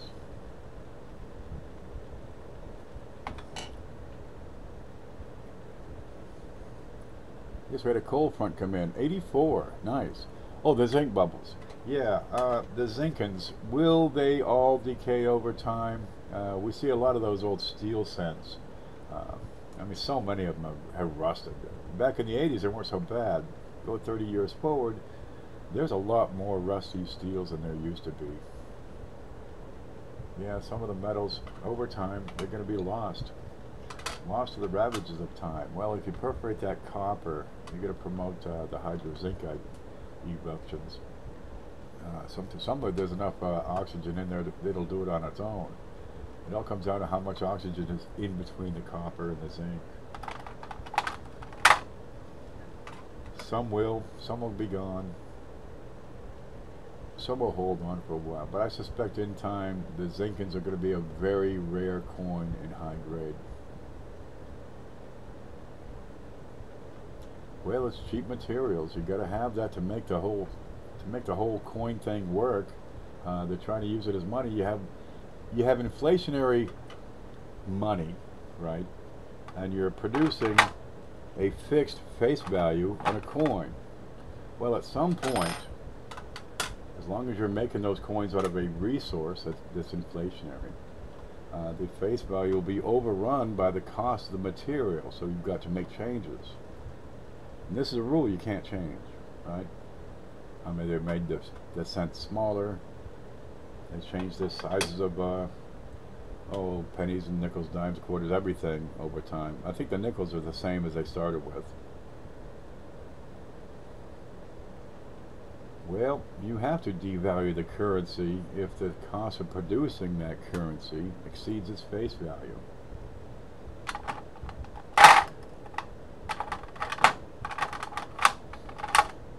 Copper coins cost you more to make the coin than it's worth in face value. You can't operate that way. Well, eventually you just, make so much darn money making the coins, make so much darn face value, the cost of materials shuts down the budget. So over time, yeah, we'll see the silver go to clad, we'll see the clad go to zinc, you see the zinc go to nothing. What if they took away the penny, right?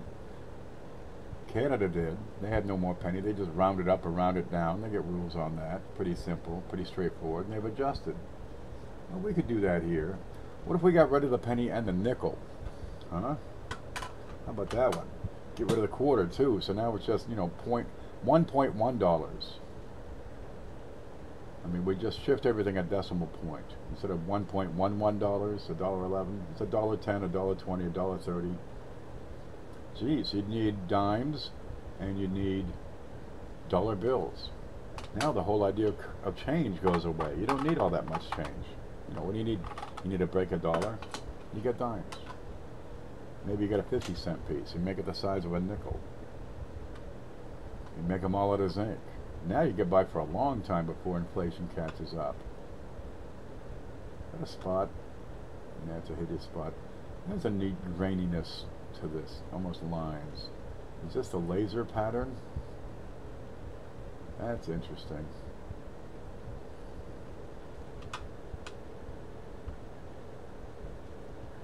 Yeah, that looks to be on the coin. You see these subtle lines? Kind of vertical. Yeah, just about like that, going across the whole length of it. That seems to be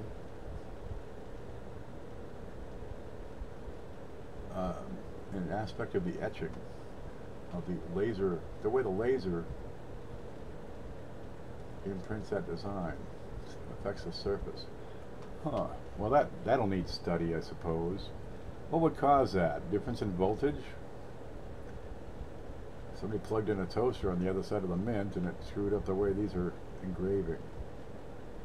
What's the other side look like? And that'd be a different die altogether.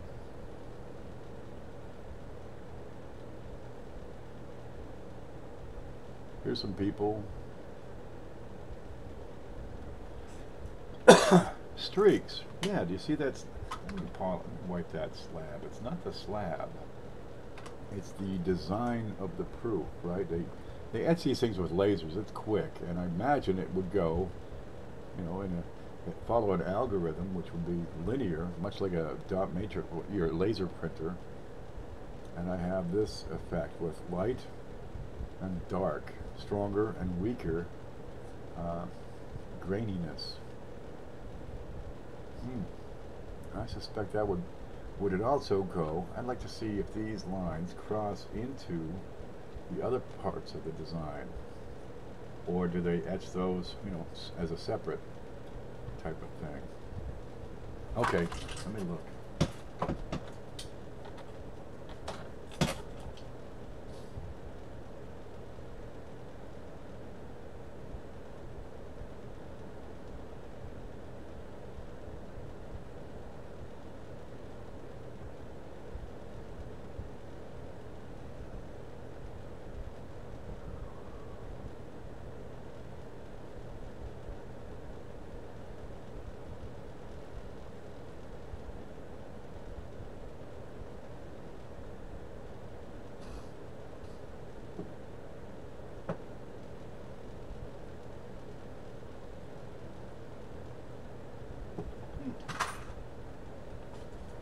Yeah, that's what I see.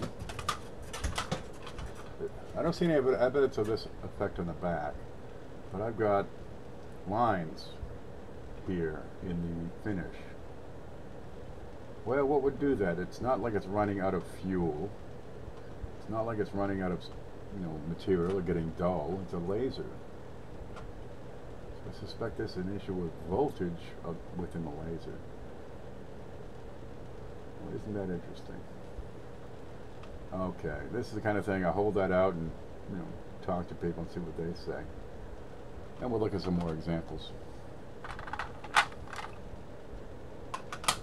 Here's the next year. What's this one? No, same year, 2014. This is Shenandoah. And it's a little streaky, but not as bold as that last one. Don't forget to hit the like and thumbs up. Hit the like and thumbs up button. No, hit the thumbs down button, either way. Just hit any button. It's the interaction that counts. Could be caused by the burnishing prior to the minting process. Could be, yeah. Would we see that on the areas of the fields? Let's try sloping that, get a different angle on that.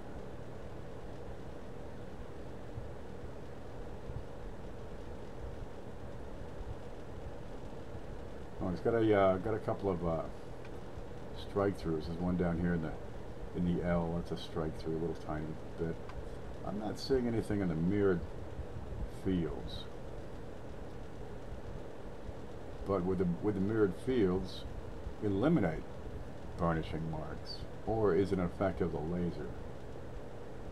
We'll hold that off to the side.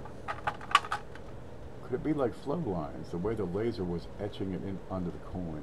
I don't see it on any other devices, and I don't see it on any other quarters either. But it follows that linear pattern, which I suspect is the way the laser does the design.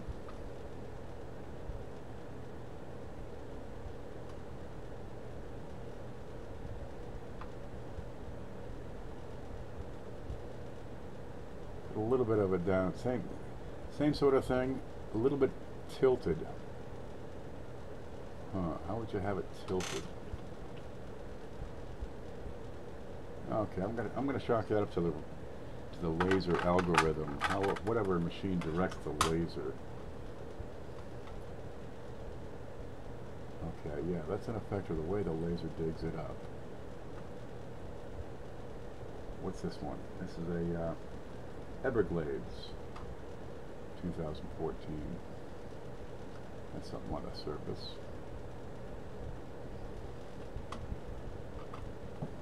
Yeah, it's interesting. Is it significant? I don't see anything on that would make me, give me reason to say, ooh, I'm going to collect that, because it's a, magnificently invaluable error. This is actually the design. These are the feathers. There he is. Where's that at? That's a weird looking bird. Yep. Yeah, here it is again. I think it's a production issue. Can we see it over the big cam? Let's look at that. Let's try it over here.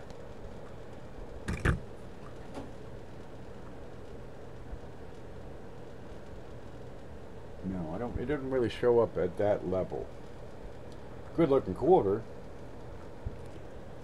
but under the big zoom, I get a linear pattern of lighter and darker lines. No, I think it's just it's a microscopic effect. I don't think that's going to add much or anything. It might not even be remarkable or mentionable. That's an effect of the laser engraving. And that's an effect of a filthy slab. There you go.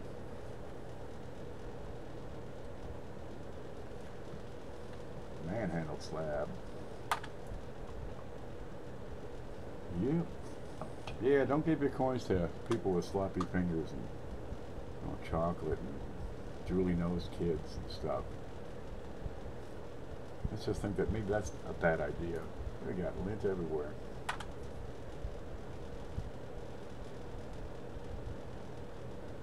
Remember what I was just saying? I didn't see it on the fields? Yeah, ignore that. What's going on here? I have in the field these linear patterns. Okay.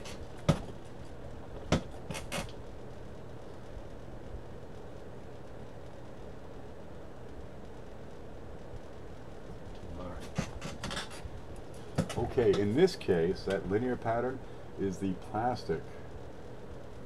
I'm going to get a pointy stick. Where'd it go? Man, how do I go through 20 toothpicks a day?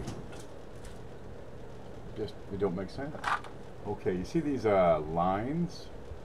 We'll get the light just right. We can start to see these lines. These lines right in here we're talking about. That's the plastic.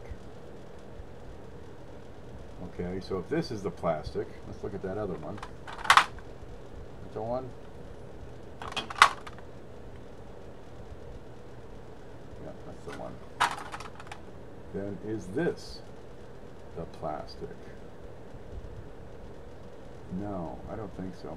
Let's take that one and turn it 90 degrees, see what happens. Okay, see those lines are staying in the same direction. That's an effect of the plastic.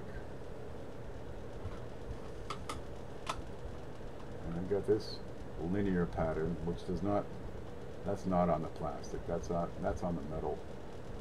These light and darker lines. I think it shows up pretty well here. Okay, we'll set that open now. That's one other thing to find. What's this one? This one is Great Smoky Mountains.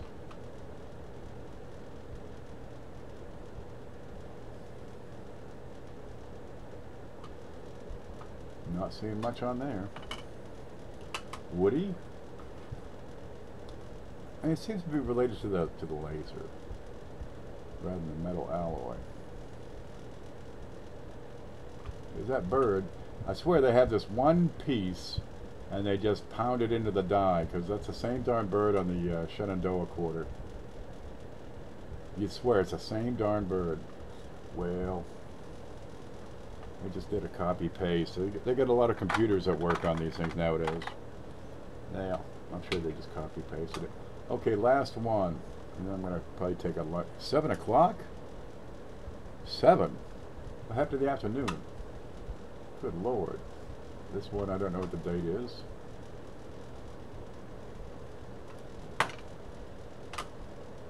Saratoga. Let's look. Let's look. Look in that finger point there. Not seeing anything. British surrender. There's some more words.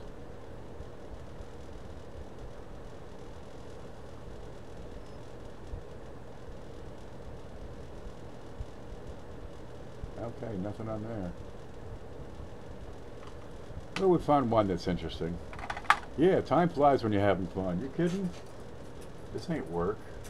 I actually take a break from doing what I do to make these videos. Time for a break.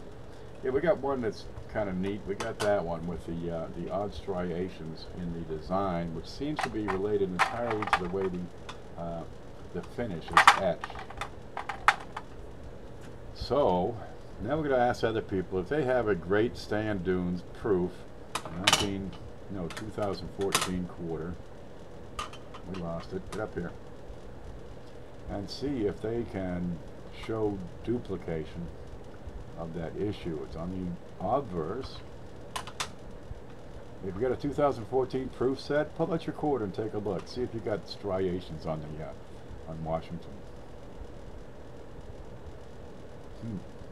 One of them neat things. And then we got to explain it. We got to explain how this came to be and decide if it's worth anything. Okay. I'll set that out to the side. Guys, I'm going to thank you. I still got one box to go. I'm going to take a break and heck with that one. It's a Woody. Time flies when you're having fun. It sure does. Yeah, we got 25 people watching. We've been going for 2 hours. I'm going to get up, stretch, probably make some dinner. Well, I thought it was lunch, but I guess we'll make dinner next because it's time. I'll have, let's see, I got a pork butt in there I got to chop up. My son has disassembled my collection on multiple occasions. My sister spent mine in a soda machine once. It's what they do, you know. Her kids came over to visit one time. You know, they're little guys. They're, what, 6, 7? I think the one kid was 3. And for some reason, they had to collect all the clothespins from the clothespin line and put them all right here in a pile. And put worms on top. Hey, I'd have done the same thing. It seems to make sense. It's work. It's the work of the youth. I'm just lurking. That's all right. Me too at this point. Guys, I'm going to take off. I want to thank you. We'll go through one of these rolls. That'll be fun. And we'll look for the top best quality specimen and see how tough it is to find a superior coin. Now, this would be a simple experiment. There's only 50 in there. If you want to find those super duper top grades, you probably need to go through, you know, a whole box. and maybe you'll come up with a 67 or 68. But they're going to be few and far between. We're going to find a problem with probably every single one of these coins. Spots, scratches, dings, marks, stray bits. But no matter. We'll be able to pass out 2017s to everybody. Hey Z and hey Joe at Z Squared. Get over and say hey to him. He comes into these streams all the time. We see him everywhere. You know, give me your support rate on back. I'm trying to learn, Cindy. Cindy, it's all about, you know, sticking with it. You're not going to learn everything overnight. It takes years to learn a lot of stuff. And there's a lot to this. Geez, where do you start? You know, quality, selection.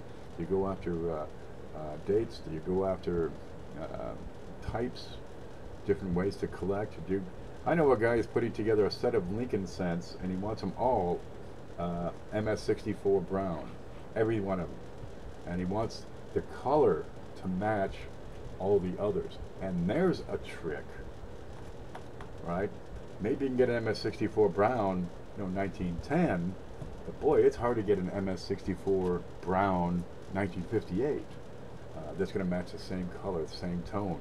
Yeah, and it's an impressive collection when they're done. They look great that way. I had an old guy telling me his wife donated some of his things to Goodwill, including a box full of silver quarters. Get down to Goodwill, man. They might have some stuff. You can find stuff. Victor Cruz has a channel. He goes to flea markets. His channel name is Flea Market Coin Hunters, and they search coins at flea markets. It's a great way to do it. There's people selling coins, they don't know what it is, right? They don't have any idea. Sometimes it's way overpriced. I find that's more common than not. And sometimes they just have some old coins, you know, in with some old pocket knives or tchotchkes, whatever they got, and they just about give, okay, I'll take $1 for that one. It's a Morgan. Okay, here you go. I'll take them all. Yeah, they're out there. It's hard to find, but sometimes you score, but it comes down to how much you know. You see my new layouts I've been testing with the games. I have not Penny Tip Picture. I'll get over there, I'm sure, and check that out. I try to catch up with everybody's channels. Get that. Oh, let's see. Currency Collector 88. So I was watching his show today. He was going through some rolls. Yep. Boy, there's a lot of channels out there. Keeping up's a bear. We do what we can. Look, I'm going to take off. I seem to find the most steals in world coins. Yeah. They're out there. What's that one? I wonder where that is. I found a double die in a sack of world coins just last week. Ken Potter has been keeping up with the world coin eras and varieties. He's kind of retired from it right now. But yeah, they're out there. These other countries don't have the same number of collectors. They don't have the same economy to create a lot of coins. A little bit of everything. There's so much that goes into all this and learning it all. Well, just stick with it. And the more you know, the easier it is to find a really nice, valuable coin and, you know, have a little payday for yourself. It happens. Did anyone see the treasure chest I found in an old parking meter lamp? An old parking meter lamp? That's neat. Dirt, I'm going to get over there and check that out. That sounds like something, that sounds like something Ricer would be into. Treasure chest and an old parking meter lamp. Yeah, he'd be into that too. Keep this layout and the games are working great. Outstanding. Okay guys, it's time for me to take a break, get some food, do my thing, probably take a nap. I gotta pack up a couple of things, see what else is going on. You guys, thanks for tuning in and stay groovy.